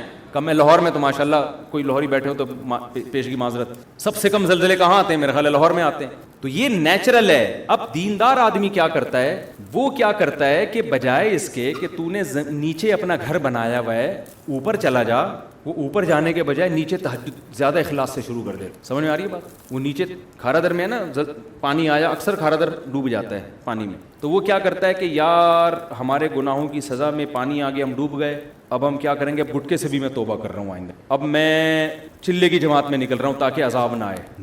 نکلنا تو چاہیے بھائی, گٹکا بھی چھوڑنا چاہیے, لیکن اللہ تعالیٰ نے دنیا کو دارالاسباب بنایا ہے. تو سب سے پہلے آپ کی ذمہ داری کیا ہے کہ آپ ریزن پہ غور کریں, یہ سزا ہمیں ملی کیوں ہے. آپ کراچی میں نشیبی جگہ پہ کیوں رہتے ہو بھائی, اوپر کیوں نہیں چلے جاتے آپ؟ اس پہ بھی لوگ, اور یہ بھی جرم ہے گناہوں, اگر یہ گناہ کی وجہ سے عذاب آیا ہے نا, تو نیچے رہنا بھی ایک گناہ ہے. کہ جب آپ کو پتہ ہے کہ ملک میں ڈیم ہے نہیں, جن کے پاس وسائل ہیں, جن کے پاس وسائل نہیں ہیں وہ تو بیچارے مجبور ہیں نا, جن کے پاس وسائل ہیں میں ان کی بات کر رہا ہوں. جب آپ کو پتہ ہے کہ نیچے ہمارے ملک میں ڈیم نہیں ہے اور تباہی آتی ہے, تو آپ کو خود بھی تو خیال کرنا چاہیے نا. اب آپ جاپان میں جا کے مضبوط عمارت بناؤ اور زلزلہ پروف نہ ہو, تو آپ وہاں روزانہ سہ روزے کا اجتماع رکھو گے, فضائل اعمال کی تعلیم ہوگی نا. جو کافر شراب پی رہے ہیں نا نائٹ کلب میں, وہ بچ جائے گا زلزلے میں, آپ کیا ہو جاؤ گے؟ انا للہ ہو جائے گا آپ. تو اس میں اللہ کا قصور نہیں ہے, اس میں قصور کس کا ہوگا؟ آپ کا, کہ جب آپ کو پتہ ہے کہ اس جگہ زلزلے زیادہ آتے ہیں, آپ نے زلزلوں سے بچنے کی کوشش کیوں نہیں کی؟ تو عذاب بعض دفعہ خالصتاً عذاب ہوتا ہے, اور بعض دفعہ جو ہوتا ہے اس میں ہم 100% یہ نہیں کہہ سکتے کہ عذاب ہے, وہ قدرتی حادثہ بھی ہوتا ہے, لیکن حدیث میں اس کو بھی عذاب کہا گیا ہے. کس معنی میں کہا گیا وہ میں بھی بتاتا ہوں. جیسے حدیث میں آتا ہے کہ حضرت عائشہ رضی اللہ تعالی عنہا نے نبی سے عرض کیا, یا رسول اللہ, یہ طاعون کیا چیز ہے جو وبا پھیلتی ہے نا, طاعون. آپ نے فرمایا عذاب یبعثہم اللہ علی من یشاء من عبادہ, اللہ کی طرف سے ایک عذاب ہے جس پہ چاہے اللہ مسلط کر دیتا ہے, لیکن آگے آپ نے فرمایا کہ اہل ایمان کے لیے اس کو رحمت بنا دیتا ہے. تو اس سے پتہ چلا کہ اس کا عذاب ہونا یقینی ہر ایک کے لیے نہیں ہے, یہ قدرتی حادثے ہیں. تو جتنے بھی قدرتی حادثے دنیا میں ہوتے ہیں, ایک تو وہ دو حادثوں کی قسمیں سمجھ میں آ گئی نا. ایک تو وہ جو قوم لوط قوم نوح پر, اس کی کوئی سائنٹیفک لاجک نہیں تھی, اللہ نے اپنے ارادے سے, جیسے حضرت ابراہیم کو آگ میں بچا لیا اور بغیر باپ کے حضرت عیسیٰ کو پیدا کر دیا, تو بغیر کسی لاجک کے اللہ نے آسمان سے پتھر برسا کے قوم کو ہلاک کر دیا. لیکن کچھ ہوتے ہیں جن کی سائنٹیفک لاجک ہوتی ہے. دنیا میں جب گیس اتنی نکل رہی ہے نا, تو زلزلے خود بخود آئیں گے. کتنی گیس, کتنا پیٹرول تو ہم نکال رہے ہیں نا, تو نیچے سے زمین خالی ہو رہی ہے کہ نہیں ہو رہی؟ تو جب زمین ذرا سرکتی ہے کہ تھوڑا سا یہاں سے خالی ہو گئی ہوں, تھوڑا سا اپنا ادھر کروٹ لوں میں, تو زمین کی کروٹ, چھوٹی کروٹ بولو, وہ بڑے بڑے پہاڑوں کو ہلا دیتی ہے. وہ تھوڑی سی یوں ہی لاکھوں لوگ یوں ہوئے کہ اب دوبارہ پرانی پوزیشن میں آ نہیں رہے. تو یہ جو اس قسم کے حادثات ہوتے ہیں, ان کے بارے میں نبی صلی اللہ علیہ وسلم نے دو ٹوک بتا دیا کہ یہ نافرمان کے حق میں عذاب ہیں, فرما بردار کے حق میں کیا ہیں؟ رحمت. تو سندھ کی عوام یا بلوچستان یا KPK میں جو مصیبتیں آئی ہیں, تو نیک لوگوں کے لیے کیا ہے؟ یہ رحمت ہے. برے لوگوں کے لیے کیا ہے؟ یہ عذاب ہے. تو ہر قدرتی حادثہ وہ برے کے لیے عذاب ہوتا ہے, نیک کے لیے کیا ہوتا ہے؟ رحمت. اس سے پتہ چلا کہ وہ نیک پر بھی آ سکتا ہے. اس سے کیا پتہ چلتا ہے؟ وہ نیک پر بھی آ سکتا ہے. اب اسی میں آپ دیکھ لیں جو دینداروں کی حماقتیں, جب یہ کورونا پھیلا ہے نا, تو اس میں لوگوں نے کیا باتیں کرنا شروع کر دی تھی. میں بہت عرصے بعد کورونا پہ آیا ہوں, لیکن اب یہ ٹاپک کو سمجھانے کے لیے کہ جی مسجدوں میں نہیں آئے گا یہ کورونا, مسجدوں میں کیا ہوگا, ہم تو وہاں اللہ اللہ کرنے جاتے ہیں, وہاں وبا کیسے آئے گی؟ یہ تو حدیث سے یہ بات ثابت ہے کہ جتنی بھی قدرتی حادثات ہیں متاثر اس سے سب ہوتے ہیں. تبھی تو نبی نے فرمایا مومن کے لیے وہ رحمت بن جائے گی اور کافر کے لیے وہ عذاب بن جائے گی, نافرمان کے لیے عذاب بن جائے گی. تو نبی نے یہ تو نہیں کہا حضرت عائشہ سے کہ یہ طاعون اللہ کا عذاب ہے جس سے صرف کافر متاثر ہوگا, مومن کو یہ کچھ بھی نہیں کہے گی. یہ کہا نبی نے, کب کہے گی اس کو بھی لیکن اس کے جب وہ تکلیف میں آئے گا تو گناہ معاف ہوں گے, مرے گا تو شہادت کا درجہ ملے گا. کیا خیال ہے؟ تو اس سے پتہ چلتا ہے بھائی وہ سینما گھر میں بھی جائے گی وبا, چاہے وہ کورونا ہو یا طاعون ہو, وہ مسجد میں بھی اسی اسپیڈ سے آئے گی جس اسپیڈ سے سینما گھر میں جا رہی ہے. تو لہذا اگر سینما گھر میں احتیاط کرنی ہے تو کہاں مسجد میں بھی اسی طرح احتیاط کرنی ہے. اب آپ یہ کہہ سکتے ہیں کہ جب نبی نے کہہ دیا کہ یہ وبا یہ رحمت ہے مسلمانوں کے لیے, تو رحمت تو لینی چاہیے نا, تو اس سے بچنا تو نہیں چاہیے. لہذا جب یہ رحمت ہے تو پھر تو طاعون کو گلے لگانا چاہیے. کوئی کووڈ کا مریض ہے, وہ ایک بندہ تھا نا کورونا کے دنوں میں, سگریٹ پی رہا تھا نا, کش لے رہا ہے, دھوئیں نکال رہا ہے بڑے بڑے سانس بھر کے. تو ایک بندہ اس کے پاس گیا, لڑکوں کی عادت ہوتی ہے نا جاتے ہی اس کے ساتھ کھانے میں شریک ہو جاتے ہیں, تو یہ گیا جاتے ہی سگریٹ لے کے کش لگایا اور کہا مجھے لگ رہا ہے تو بڑی ٹینشن میں ہے, میں چاہ رہا ہوں تیری ٹینشن میں تیرے ساتھ شریک ہو جاؤں.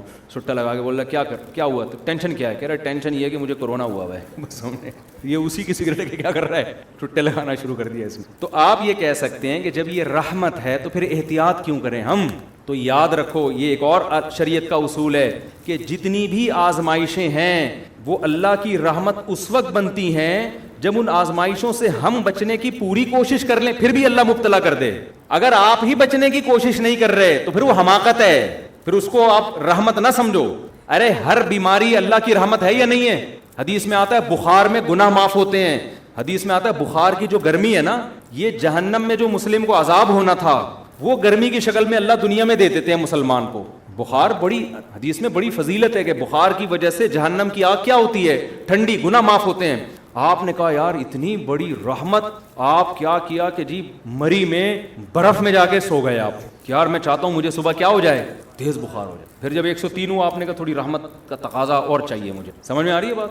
یہی وجہ ہے کہ جب طاعون صحابہ میں پھیلا, صحابہ میں یہ حدیث پھیل گئی تھی کہ طاعون میں جو مرے گا وہ کیا ہوگا, شہید ہوگا. لیکن صحابہ کرام نے کیا کیا کہ لوگوں کو منتشر کر دیا, پہاڑوں کی طرف بھیج دی. حضرت عمر رضی اللہ تعالیٰ عنہ نے ان پر بڑی ان کو اپریشیٹ کیا کہ انہوں نے, حافظ ابن حجر رحمۃ اللہ نے اپنے دور کا یہ واقعہ لکھا ہے کہ ایک علاقے میں طاعون پھیلا تھا تو لوگوں نے کیا کیا کہ اجتماعی طور پر دعا کا اہتمام کیا کہ بہت لوگ طاعون تو پہلے بہت اسپیڈ سے پھیلتا تھا, ایسے جنازے. تو لوگوں نے کیا کہ ابن حجر رحمۃ اللہ نے واقعہ لکھا ہے کہ لوگ نا سارے علماء اور بزرگان دین اور ساری عوام جمع ہو گئی جنگل میں, کیا کہیں صحرا میں جا کے نا مل کے زور زور سے اللہ سے دعا مانگتے ہیں گڑگڑا کے تاکہ بیماری ختم ہو جائے. ابن حجر نے لکھا کہ جب وہ اجتماعی سطح پہ گئے دعا مانگی تو بیماری کم ہونے کے بجائے اور بڑھ گئی. کم ہونے کے بجائے کیا ہو گئی, اور وجہ کیا ہے؟ ابن حجر نے لکھا کہ وجہ یہ تھی کہ یہ بدعت کا ارتکاب کیا انہوں نے, اس لیے کہ ایسے موقع پہ میدان میں جمع ہو کے اجتماعی دعا حدیث سے ثابت نہیں ہے. حدیث سے تو نماز استسقاء میں ثابت ہے کہ اجتماعی طور پہ جمع ہو کے دعا مانگے, یہ تو آپ نے اپنی طرف سے. لیکن اس کی ایک سائنٹیفک لاجک بھی ہے کہ بھائی اسلام پہلے آپ کو احتیاط کا حکم دیتا ہے, اس کے ساتھ دعا کا حکم دیتا ہے. سمجھ میں آ رہی ہے بات؟ بیماری جب یہ سب کو پتا ہے کہ طاعون کی بیماری ایک دوسرے سے لگتی ہے, اس زمانے میں بھی سب کو پتا تھا, تبھی تو لوگ ایسے علاقوں میں جاتے نہیں تھے جہاں طاعون پھیلا ہوا ہو. تو جب یہ ایک دوسرے سے لگتی ہے تو آپ جب جنگل میں صحرا میں سارے اکٹھے ہو جاؤ گے تو طاعون کے جراثیم یہ نہیں دیکھیں گے کہ کس کام کے, آپ فلم دیکھنے کے لیے اکٹھے ہو یا تہجد کے لیے اکٹھے ہو, جرثوم وائرس پہ کوئی فرق نہیں پڑتا. تو آپ اسباب اختیار نہیں کر رہے, جبکہ شریعت ہمیں کسی بھی کام میں کامیابی کے لیے سب سے پہلے اسباب اور پھر اللہ سے دعا. جو بعض لوگ کہتے ہیں نا سب سے پہلے دعا پھر اسباب, ان کا بھی ایک صحیح مطلب ہے. ان کا مطلب ہے کہ اسباب سے بچنے کا اہتمام تو کرنا ہے, فوراً دعا بھی شروع کر دینی ہے, لیکن اسباب کو بھی بھرپور طریقے سے اختیار کرنا ہے. سمجھ میں آ رہی ہے بات کہ نہیں آ رہی؟ تو ابن حجر رحمۃ اللہ علیہ نے لکھا ہے کہ اتنا کراؤڈ ہوا اور سب نے بہت گڑ گڑا کے دعائیں مانگی, مگر جو موت کا تناسب تھا وہ پہلے سے بہت تیزی سے بڑھ گیا. تو وجہ اس کی یہی ہے کہ بھائی آپ, اور یہ حماقت آج بھی لوگ کر رہے ہوتے ہیں, آج بھی لوگ کر رہے ہوتے ہیں. بیمار آدمی کے بھائی احتیاط پر کو فوکس کرو, اس کی صحت کا خیال کرو, وہ کر نہیں رہے ہوتے اور اس کے ساتھ صرف دعا پر اکتفا. دعا تو بہت ہی ضروری ہے.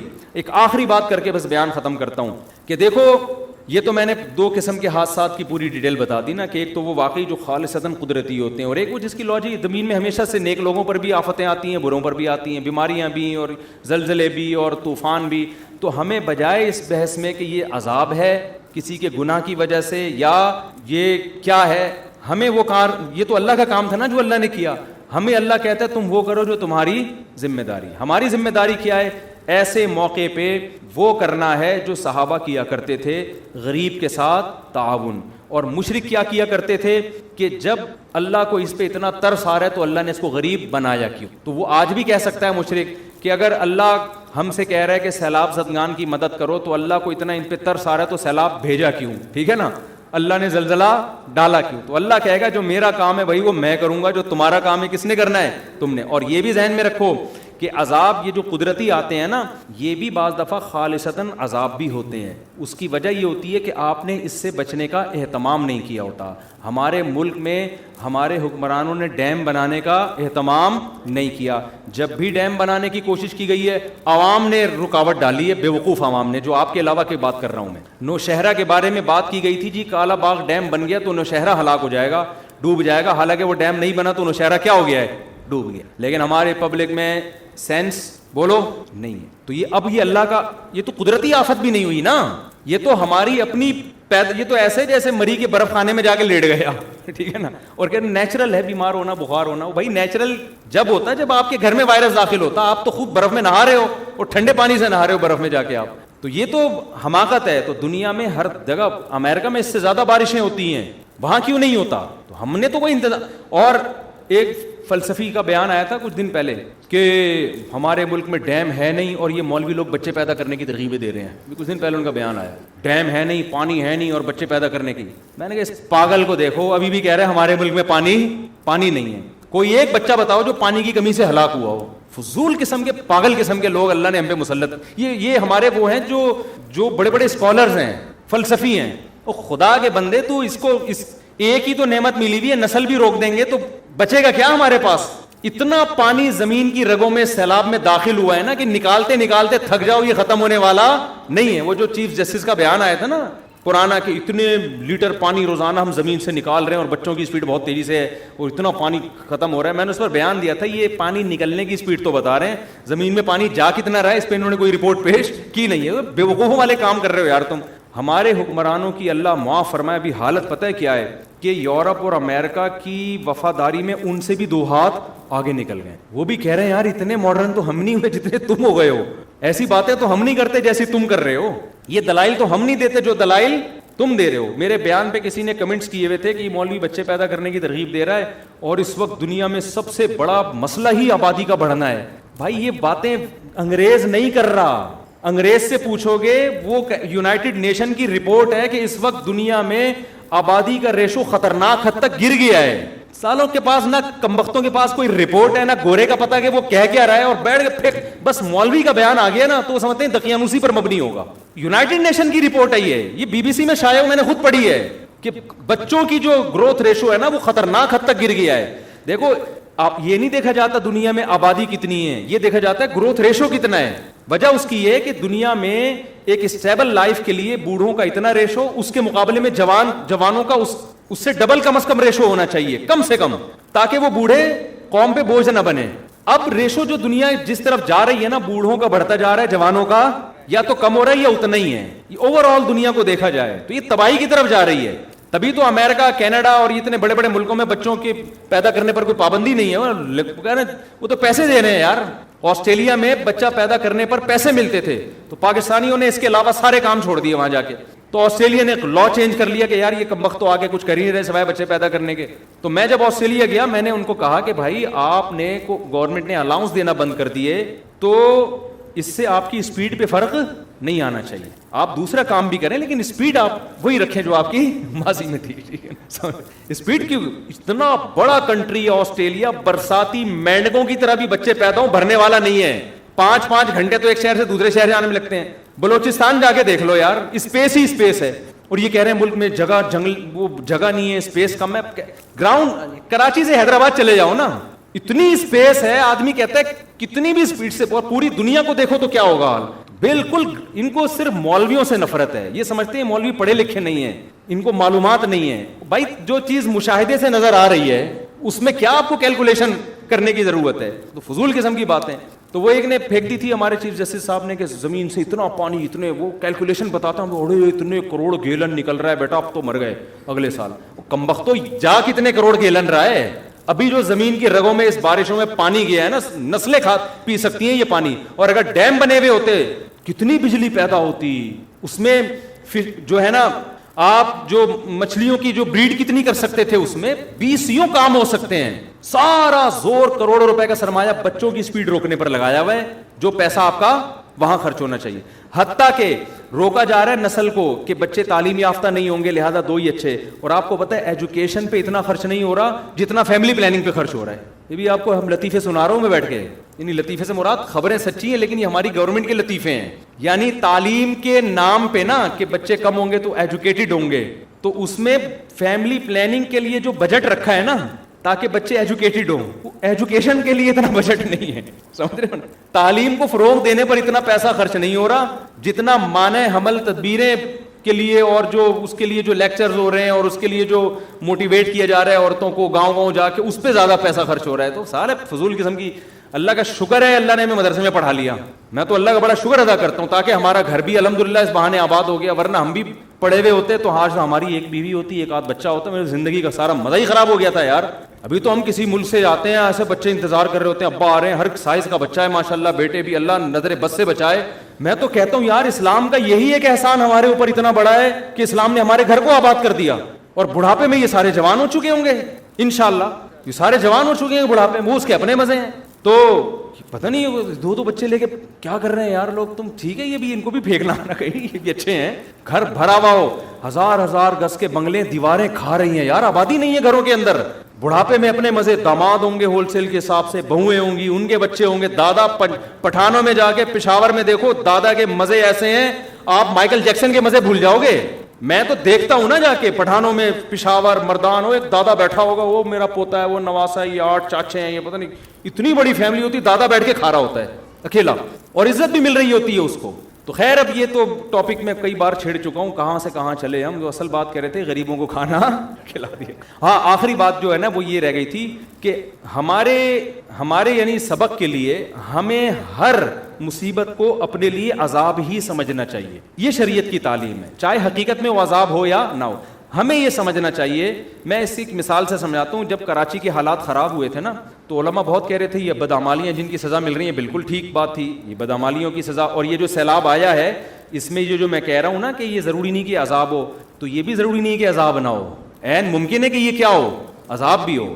ہمیں کیا کرنا ہے, تو ہمارے حضرت فرمایا کرتے تھے کہ ہم میں سے ہر آدمی کو سوچنا چاہیے دنیا میں کہیں بھی آفت آئے تو ہمیں یہی سوچنا چاہیے یہ عذاب ہی ہے, اور کسی اور کے گناہوں کی سزا نہیں بلکہ میرے گناہوں کی سزا ہے. یہ اللہ ہم سے چاہتا ہے کہ بے شک وہ کسی اور کے گناہ کی سزا ہے یا سزا نہیں بھی, یا قدرتی حادثہ ہے, لیکن جس کے دل میں اللہ کا خوف ہوتا ہے وہ یہ سمجھتا ہے کہ یہ عذاب ہی ہے اور یہ میرے گناہوں کی وجہ سے, وہ اپنے گناہوں کا استحضار کرتا ہے. دیکھو نبی سے بڑھ کر دنیا میں کوئی ہو سکتا ہے؟ حدیث میں آتا ہے جب بھی مدینہ میں گہرے بادل آتے تھے آپ صلی اللہ علیہ وسلم خوف زدہ ہو جاتے اور مسجد میں جا کے دعائیں مانگنا شروع کر دیتے.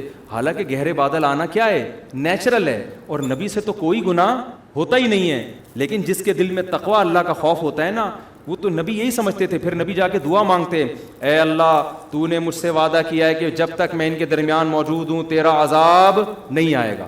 حالانکہ مدینہ میں تو اب بھی بادل آتے ہیں.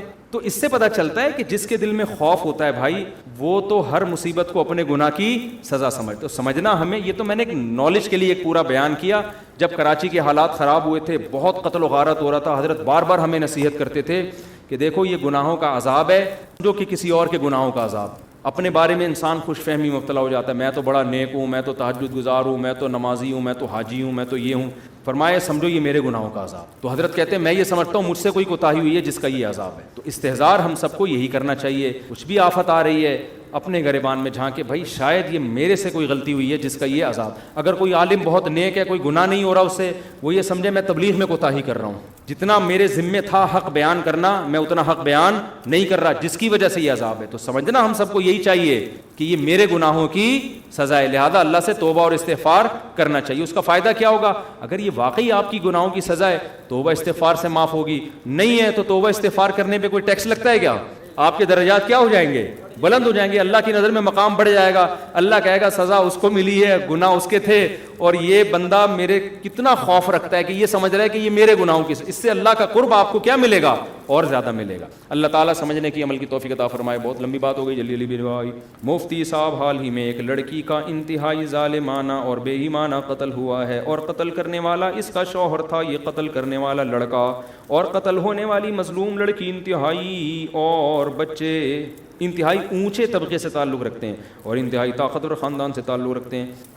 ان میں سر میں پڑھتا ہوں نا تاکہ پورا پڑھ بھی لوں اور آپ لوگ سن بھی لیں, ورنہ پورا خبرنامہ لگے گا نا. یہ جو خبریں آتی ہیں نیوز چینل کی پوری سنی جاتی ہیں کسی سے, اگر یہ سر میں شروع کر دیں تو پھر سن لی جائیں گی. اچھا میرے بھائی, اس ظلم پر کچھ بات فرما دیں. سوال یہ ہے کہ کیا وجہ ہے کہ اتنی مضبوط اور اونچے خاندان سے تعلق رکھنے والی عورتیں بھی مردوں کے ظلم و ستم سے محفوظ نہیں؟ ان حالات کو بنیاد بنا کر جو لبرل طبقہ پاکستان کو گالیاں دینا شروع کر دیتا ہے, اس پر بھی بات فرمائیں.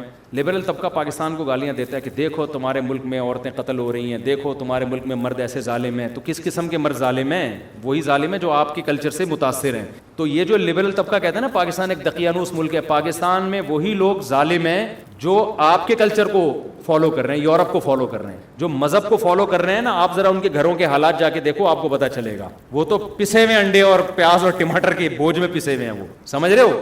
اور یہ خاتون تو بہت پاورفل خاتون تھی نا, 3-4 لاکھ روپے کہتے ہیں ان کی سیلری تھی, پھر بھی مرد نے ظلم کر کے مار دیا. اس سے پتہ چلتا ہے پاورفل کون ہوتا ہے, وہ آدمی ہی ہوتا ہے. تو عورت کو آدمی کے برابر قرار دینے سے کچھ بھی نہیں ملنے والا.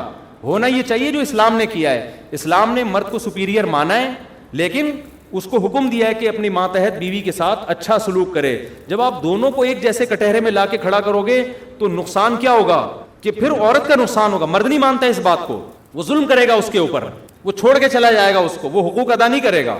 تو لبرل گھروں میں یہ فسادات زیادہ ہیں, دیندار گھروں میں کم ہے. میں یہ نہیں کہہ رہا دیندار گھروں میں بالکل بھی نہیں ہے, لیکن ان کا ریشو بہت کم ہے. اور یہ جو لبرل گھرانے ہیں نا, ان گھروں میں یہ فسادات زیادہ ہیں. تو اس لیے اسلام کو فالو کرو گے, نہ پینے پلانے کی عادت ہوگی, نہ دماغ. جتنی نشے کی چیزیں ہیں نا آپ کو ڈپریشن کی طرف لے کے جاتی ہیں. انسان پیتا اس لیے کہ میں ڈپریشن سے نکلوں گا, نکلتا وکلتا کوئی بھی نہیں ہے اور چلا جاتا ہے ڈپریشن میں. نیند کی گولیاں جو لوگ زیادہ کھاتے ہیں, بار بار کھاتے رہتے ہیں, تو کیا نیند سیٹ ہو جاتی ہے ان کی تو نیند کا سیٹ اپ بھی کیا ہو جاتا ہے خراب. جس دن نیند کی گولی نہیں ملی وہ 3 دن تک جاگتا رہے گا. سمجھ رہی ہے بات؟ ہاں کبھی کوئی بہت تھکاوٹ ہو, کوئی بڑا مسئلہ ہے تو ایک الگ بات ہے, لیکن شراب تو پھر بھی حلال نہیں ہے. نیند کی گولی پر شراب کو قیاس نہ کرے کہ کبھی ایک دم بہت ٹینشن تھی تو 2 پی لوں. شراب تو نقصان ہی دے گی آپ کو. تو اس لیے لبرلزم کی طرف جو ہماری سوسائٹی جا رہی ہے نا, جو ہمارا معاشرہ جا رہا ہے, اس کے یہ فسادات ہیں. یہی کام کسی مولوی نے کیا ہوتا تو میڈیا نے اتنا اچھالا ہوتا یہ مولوی ایسے یہ. حالانکہ اگر کوئی مولوی یہ کام کر رہا ہوتا ہے تو وہ بھی صرف گیٹ اپ اس کا مولویوں والا ہوتا ہے, حقیقت میں وہ مذہب کو فالو نہیں کر. میں بہت سے لوگ جانتا ہوں داڑھی رکھی ہوئی ہے, شلواریں یہاں تک ہیں, اور 1 نمبر کے کرپٹ ہیں. وہ لوگ کہتے ہیں دیکھو مولوی ایسے. میں کہتا ہوں اب بھائی مولوی ایسے نہیں ہے, ایسے آدمی نے مولوی کا گیٹ اپ بنایا ہوا ہے. میں بھی پاکٹ ویلفیئر ٹرسٹ کی مدد کے لیے گیا نا, تو میرے کپڑے بھی گندے ہو گئے تھے, کیچڑ پیچڑ, عجیب سا حالت ہو گئی نا. اچھا میں نے ایک اور ٹرسٹ کا دیکھا, جب ان کی ایڈورٹائزمنٹ ہے تو بڑے سوٹ ٹائی میں نا لوگ آ کے ریکارڈ کروا رہے ہیں اسپیچ کہ بھائی اس ٹرسٹ کے ساتھ تعاون کریں. اچھا میرا تھا عجیب سا حلیہ ہو رہا تھا. تو آج دوبارہ ویلفیئر ٹرسٹ والے آئے, پاکٹ والے نا, مجھے کہا کہ بھائی ایک بیان ریکارڈ کروانا ہے. میں یہ کرتا پہن کے آیا, گھر گیا نہا دھو کے نا, یہ کرتا پہن کے. کہہ رہے ہیں کیا ہو گیا, آپ تو بڑے سیدھے سے لباس میں آتے تھے, یہ آج کرتا ہوا ہے. میں نے کہا یار وہ جو پہلے میں نے ویڈیو دیکھی ہے نا, تو مجھے ڈر تھا کہ لوگ میرے ساتھ ہی تعاون نہ شروع کر دیں کہیں. میری شکل ایسی لگ رہی تھی اس میں کہ لوگ کہیں گے حضرت لگ رہا ہے یہ بھی متاثر ہے, گیٹ اپ کا بڑا فرق پڑتا ہے نا. میں نے کہا کم از کم میں اپنا حلیہ ایسا بناؤں, بھائی میں اپنے لیے نہیں مانگ رہا, میں سیلاب زدگان کے لیے مانگ رہا ہوں. اور وہاں جا کے میں بار بار ساتھیوں سے کہہ رہا تھا کہ مجھے سیلاب زدگان سے زیادہ خود میں زدگان زیادہ لگ رہا ہوں اس وقت. میری جو کنڈیشن ہوئی تھی نا, تو گیٹ اپ کا بڑا اثر پڑتا ہے انسان کے حلیے کا. تو خیر یہ کہاں سے آ گئی بات, گیٹ اپ والی بات پتہ نہیں کہاں سے آ گئی. میں بات کیا کر رہا تھا, تو یہ جو لبرل لوگ, ہاں میں بتا رہا تھا ایسے بڑے بڑے لوگ ہیں, بڑے لوگ بھی تو بس شکل دیکھتے ہیں نا, داڑھی دیکھی, شلوار ٹکنے سے اوپر دیکھی, جا کے پیسے پھینکنا شروع کر دیے. او بھائی اس نے پیسہ کمانے کے لیے شلوار اوپر کر لیے تاکہ لوگ مجھے باقاعدہ فنڈامنٹلسٹ سمجھیں اور بڑا نیک آدمی سمجھیں. تو اس میں اس کا کیا تعلق ہے؟ تو آپ دیکھا کرو, انسان کو پرکھا کرو. بس جو بھی آ گیا پیسے مانگ رہے ہیں آپ نے پکڑانا شروع کر دیا. عجیب. اچھا لوگ مشہور لوگوں کو کیش بہت کراتے ہیں. ہم جب سے مشہور ہوئے ہیں نا, اس وقت ہمیں اندازہ ہو گیا کہ مشہور لوگوں کے ساتھ سیلفیاں لے کے چندہ لینا بہت آسان کام ہے, اس پہ چندہ ملتا بھی بہت ہے. سیلفیاں لینے پہ میں پابندی نہیں لگا رہا, یہ تو لوگوں کی محبت ہوتی ہے کہ ایک یادگار رہے گی. میں کہہ رہا ہوں کسی کی بھی سیلفی میرے ساتھ دیکھ لیں اور وہ آئے اور آپ سے چندہ مانگے اور میری سیلفی دکھا رہا ہو کہ مفتی صاحب سے میری بہت اچھی گپ شپ ہے, بہت اچھی دوستی ہے, جب تک میرے سے براہ راست رابطہ نہ ہو جائے آپ اس پر اعتماد نہ کریں. سیلفیوں کے ذریعے مولانا طارق جمیل صاحب کو بھی بہت لوگوں نے کیش کرایا ہے اور مجھے بھی بہت لوگوں نے کیش کرایا ہے. ابھی کچھ دن پہلے ہم نے ایک بندہ پکڑا ہے, وہ کمبخت کر کیا رہا تھا, بس یہ بتا کے بات ختم کرتا ہوں, بہت بات ہو گئی نا لمبی. وہ بندہ کیا کر رہا تھا, ایسے کئی لوگ ہم نے پکڑے, شروع میں ہمیں تجربہ نہیں تھا. مثال کے طور پر میں کہیں بیان کے لیے جا رہا ہوں تو اس ایک بندے کا فون ہے, مفتی صاحب آپ کا سنا ہے وہاں بیان ہے, میں گاڑی لے کے آ رہا ہوں آپ کے لیے, میں گاڑی لے آ رہا ہوں, لینڈ کروزر آ گئی میرے لیے, ویڈ آ گئی, مفتی صاحب آپ کائنڈلی یہاں بیٹھے. میں بڑا خوش کہ یار ماشاء اللہ اللہ نے کیا جذبہ دیا اس آدمی کو کہ میرے لیے گاڑی لے کر آیا ہے. میں بیٹھ گیا, وہ میرے ساتھ فرنٹ سیٹ پہ, ہم دونوں اترے ہیں, سیلفیاں آ رہی ہیں. مفتی صاحب میں جانتا بھی نہیں اس کو کون ہے, میں تو بھی جانتا ہوں خدمت کر رہے ہیں. پھر کیا ہوا کہ کوئی بڑی شخصیت مجھ سے ملنے کے لیے آ رہی ہے. مفتی صاحب ایک وہ صاحب وہ جو آپ سے ٹائم لینا چاہتے ہیں ملاقات کے لیے, اچھا بھائی لے آؤ. ان کے ساتھ آ گیا, آ کے میری کرسی پہ بیٹھ کے تصویریں کھینچ رہی ہیں. وہ سمجھ رہا ہے مفتی صاحب کا آدمی ہے, میں سمجھ رہا ہوں ان کا آدمی, نہ ان کا ہے نہ میرا ہے. اس کو پتا چلا کہ انہوں نے ملنا ہی ہے تو بیچ میں پڑھ کے خام خام ہے نا وہ بیگانی, وہ کیا ہے, وہ عبداللہ کی شادی میں کیا ہے, بیگانی شادی میں عبداللہ دیوانہ. ایسے بہت سے لوگ ہیں, نہ ادھر کے ہوتے ہیں. ابھی میں ایک جگہ پنجاب میں کہیں گیا, کسی ولیمے کی دعوت میں, بڑے بزرگ تھے, تو ایک صاحب پہنچے ہوئے, میں سمجھ رہا ہوں یہ ان کے آدمی ہیں, اور بڑا پروٹوکول دے کے اپنے ساتھ گھما رہا ہوں, زیادہ بولوں گا سمجھ جائیں گے, تو میں سمجھ رہا ہوں ان کے آدمی ہے, کیونکہ مجھ سے بار بار فون پہ کہ وہ آپ کو بلا رہے ہیں, حالانکہ وہ تو مجھے بلا چکے ہیں, بار بار تھوڑی وہ کہیں گے. اس کو ٹوپی کرائی ہوئی ہے, یہ مفتی صاحب کے آدمی ہے, مجھے ٹوپی کرائی ہوئی ہے, میں اس کا آدمی ہوں, تیسرے کو ٹوپی کرائی ہوئی ہے, ہم دونوں کے آدمی ہیں. وہ ایسے کھچڑی پکی ہوئی ہے, اتنا پیچیدہ سسٹم بنا دیا ہے کہ ہم سب اس کو پروٹوکول دے رہے ہیں. وہاں میں اس لیے پروٹوکول دے رہا ہوں کہ بزرگ کا آدمی ہے, وہ اس لیے پروٹوکول ہے, مفتی صاحب کا آدمی ہے, فلانا اس لیے پروٹوکول دے رہا ہے کہ ان دونوں کا آدمی ہے. سمجھ آ رہی ہے؟ ایسے شاطر دماغ ہے نا پاکستانی قوم, اور داڑھی بڑی, مونچھیں صاف, اور ویسے خوبصورت پگڑی, اور گیٹ اپ اتنا خوبصورت, پھر سب کے ساتھ سیلفیاں اور جھپیاں اور سیلفیاں, اور پھر ان کو کیش کراتے ہیں وہ لوگ. تو میں نے کئی لوگوں کو اس طرح پکڑا ہے. ایک دن ایسا ہی ہوا, ایک صاحب آ گئے, وہ کسی کے ساتھ نام نہیں لوں گا, وہ پھر وہ میں سمجھ رہا ہوں ان کا آدمی ہے, پروٹوکول دے رہا ہوں, وہ سمجھ رہے میرا آدمی, وہ بھی اس کو پروٹوکول دے رہے ہیں. بعد میں نے احتیاطاً پوچھ لیا, میں نے کہا یہ آپ سے بھی چندہ مانگتا ہے, مجھ سے تو بہت مانگ چکا ہے. کہہ رہے ہیں بھائی میں تو اس کو جانتا نہیں. میں نے کہا میں تو اس کم وقت کو عزت اس لیے, پکوڑے جو سموسے آج میں نے کھلائے ہیں میں تو آپ کا بندہ سمجھ کے کھلائے ہیں. کہہ رہے ہیں میں تو اس کو اپنے ساتھ گاڑی میں لے کر آیا ہوں, میں سمجھ رہا ہوں مفتی صاحب کا آدمی ہے, یہ یہی مجھے مفتی صاحب سے ملا رہا ہے. میٹنگ رکھنے والا کوئی اور ہے, درمیان میں کیش کرانے والا کوئی اور ہے. جو اصل ہے اس کو پتہ ہی نہیں ہوتا. وہی لیلا کا جو اصل مجنون تھا نا, وہ تو بیچارہ درخت کے نیچے بیٹھا ہوا روتا رہتا تھا کہ لیلا لفٹ کیوں نہیں کرا رہی. نقلی مجنون جا کے دودھ جلیبی کھا کے آ جاتا تھا جو لیلا اس کے لیے بیچتی تھی. اتنی کھچڑی پکاتے ہیں مشہور لوگوں کے, اور بڑے ایسے پکڑنا بڑا مشکل ہوتا ہے. جب تک انسان مشہور نہیں ہوتا مخلص لوگ ہی ملتے ہیں, جب مشہور ہو جاتا ہے پتہ نہیں چل رہا ہوتا ہے. میں بدگمانی نہیں کر رہا, کوئی میرے ساتھ سیلفی لے رہا ہے, محبت کر رہا ہے, آپ کہیں ڈرے نہیں. پیسے اگر مانگ رہے ہیں نا وہ, پھر میرے کان کھڑے ہو جاتے ہیں. پیسے نہیں مانگ رہا پھر کوئی مسئلہ نہیں ہے, پھر تو ظاہر ہے ایک محبت میں ہر آدمی ملتا ہے. کوئی اتنا بڑا آپ لوگ ڈرے نہیں کہ ہمیں بھی مفتی فراڈی سمجھنا شروع کر دیں گے کہ بیان میں آگے آ کے بیٹھ رہے ہیں ہم تو. لیکن اگر وہ پیسے, یہ ایسے لوگ لالچی ہوتے ہیں, اتنا پیسہ کم بختوں نے اکٹھا کیا ہے نا. میں سمجھ رہا ہوں جامع رشید کا ہے, جامع رشید سمجھ رہا ہوں میرا آدمی. ایسے بہت لوگ ہمیں ملے ہیں. تو بھائی میرے ساتھ کسی کی سیلفیاں, کیا میں اس کو منہ میں نوالے بھی بنا کے محبت میں کھلا رہا ہوں نا. اگر وہ پیسے مانگ رہا ہے تو آپ مجھ سے فون کر کے پوچھیں, مجھ سے رابطہ کر کے, بھائی یہ پیسے مانگ رہا ہے آپ کا لیبل استعمال کر کے. تو میں نے کسی کو قطعاً اس کی اجازت نہیں دی ہے جب تک میں اس کی ضمانت نہ دوں اور میں اس کو صاف طور پہ نہ بول دوں. اور میں اپنی ذات کے لیے تو ویسے بھی پیسے نہیں مانگتا کسی سے. اچھا وہ میں گاڑی والا واقعہ بتا رہا تھا, لینڈ کروزر آ رہی ہے, پتہ چلا جی ایک سیٹ صاحب کو الو بنایا ہوا تھا کہ مفتی صاحب کے لیے مجھے گاڑی چاہیے اور مفتی صاحب نے بیان میں جانا ہے تو آپ سے رابطہ کیا. مفتی صاحب نے میرے ذریعے, اگلا بولے گا یار اب مفتی صاحب بیان میں جا رہے ہیں, میری لینڈ کروزر مانگیے تو دے دو بھائی بیچاروں کو یار. اس طرح سے ہو رہا ہے کام. میں سمجھ رہا ہوں کہ اس کی اپنی ہے. اس طرح بہت دفعہ ہوا ہے. پھر جب میں نے پکڑا, میں نے سارے سیٹھوں سے معافیاں مانگی ہیں فون کر کے, بھائی میں نے کوئی گاڑی نہیں مانگی. کہہ رہے نہیں حضرت آپ تو ہمارے بڑے ہیں, لے بھی گئے. میں نے کہا یار میں پاگل ہوں یار, میں آپ سے فون کر کے گاڑی مانگوں گا کہ مجھے اپنی گاڑی دے دو کہ میں گاڑی میں سفر کرنا چاہتا ہوں. مانگوں گا تو میں خود ہی بول دوں گا نا آپ سے. تو یہ پکڑے جاتے ہیں, یہ چھپتے نہیں ہیں اس طرح. فراڈی آدمی کہیں نہ کہیں جا کے ٹریس ہو جاتا ہے. لیکن ایسے پورے فراڈ میں بتا بھی نہیں سکتا ممبر پہ نا. غیر اخلاقی حرکتیں بھی, لڑکیوں کو بیوقوف بنایا ہوا ان لوگوں نے. جب مولانا طارق صاحب کے ساتھ سیلفیاں, میرے ساتھ سیلفیاں, بڑے بڑے علماء کے ساتھ سیلفیاں, پھر لڑکیاں بھی رابطہ شروع کر دیتی ہیں. آپ کے اچھا مفتی صاحب سے تعلقات ہیں, آپ اتنے نیک ہیں, تو پھر کہتے ہیں میرے تو پاسپورٹ آفس میں بھی تعلقات ہیں, میرے تو اسٹیٹ ایجنٹ سے. اچھا یہ ہمارے مکان کی فائل نہیں بک رہی, آپ بکوا دیں گے؟ ہاں جی میں بکوا دوں گا. فائل رکھ لی, لڑکی کو بلیک میل کر رہا ہے, اب اس سے بدکاری کی کوشش کر رہا ہے. نہیں آ رہی بات سمجھ میں؟ اور وہ لڑکی بدگمان ہو رہی ہے کہ جی یہ تو اتنے بڑے بڑے علماء کے لوگ ساتھ بیٹھنے والے بھی ایسے ہوتے ہیں. حالانکہ اس کو پہلے ہم سے پوچھنا چاہیے تھا کہ آپ مکان کی فائل کسی کو پکڑا رہی ہو, ہمارے ساتھ چائے پیتا ہوا دیکھ کے کسی کو, آپ کو خود خدا کا خوف نہیں ہے. ایک خاتون میرے پاس آئی بیچاری بھاگ کر کہ آپ کے نام پہ ایک آدمی نے میرے مکان کی فائل لی ہے اور اب مجھے بلیک میل کر رہا ہے کہ فائل جب دوں گا جب میرے ساتھ تنہائی میں رات گزارو گی. اور اس کی تصویریں مولانا طارق جمیل صاحب کے ساتھ بھی ہیں, میرے ساتھ بھی, اور بڑے بڑے جتنی بھی مشہور لوگ ہیں سارے علماء. بندہ 2 نمبر ہے. تو ایک ہو تو ہم قصے سنائیں نا, اور ایک تو ایسی بڑی فلم ہے اس کا قصہ سنا دیا آپ بے ہوش ہو گئے. یہاں پہ اس نے تو ایسا گیم کھیلا ہے وہ میں بتا بھی نہیں سکتا. مجھے ایک بڑے قاری ہیں, بڑے مشہور قاری, انہوں نے بتایا کہ ایسے مجھے کہیں وہ قرات حسن قرات کا مقابلہ تھا, انہوں نے بڑا خوبصورت قرآن پڑھا تو لوگ جوش میں آ گئے. لوگوں نے کہا قاری صاحب کو ہم ہدیے دیں گے, لفافے وہ بھی ڈالر میں بھر بھر کے دینا شروع کر رہے ہیں. ایک چمچہ بن گیا میرا. ارے قاری صاحب, ارے بھائی لائیے لائیے جس نے بھی دینا ہے. کہہ رہے میں چپ بیٹھا ہوا ہوں کہ یہ ہے کون, بول بھی نہیں سکتے. پتہ چلا پی گیا نا. بہت سارے پیسے جب لوگوں نے پھر بتایا تو اس کو پکڑ کے اب کیا پتہ چلے گا, کھا گیا وہ. ایک چھکا مارا اس نے, پتہ نہیں ماشاءاللہ کتنے اس طرح لوگوں کو بیوقوف بنا رہا ہوگا. تو ہمارے ملک میں, دوسرے ملکوں میں بھی الحمدللہ مسلمانوں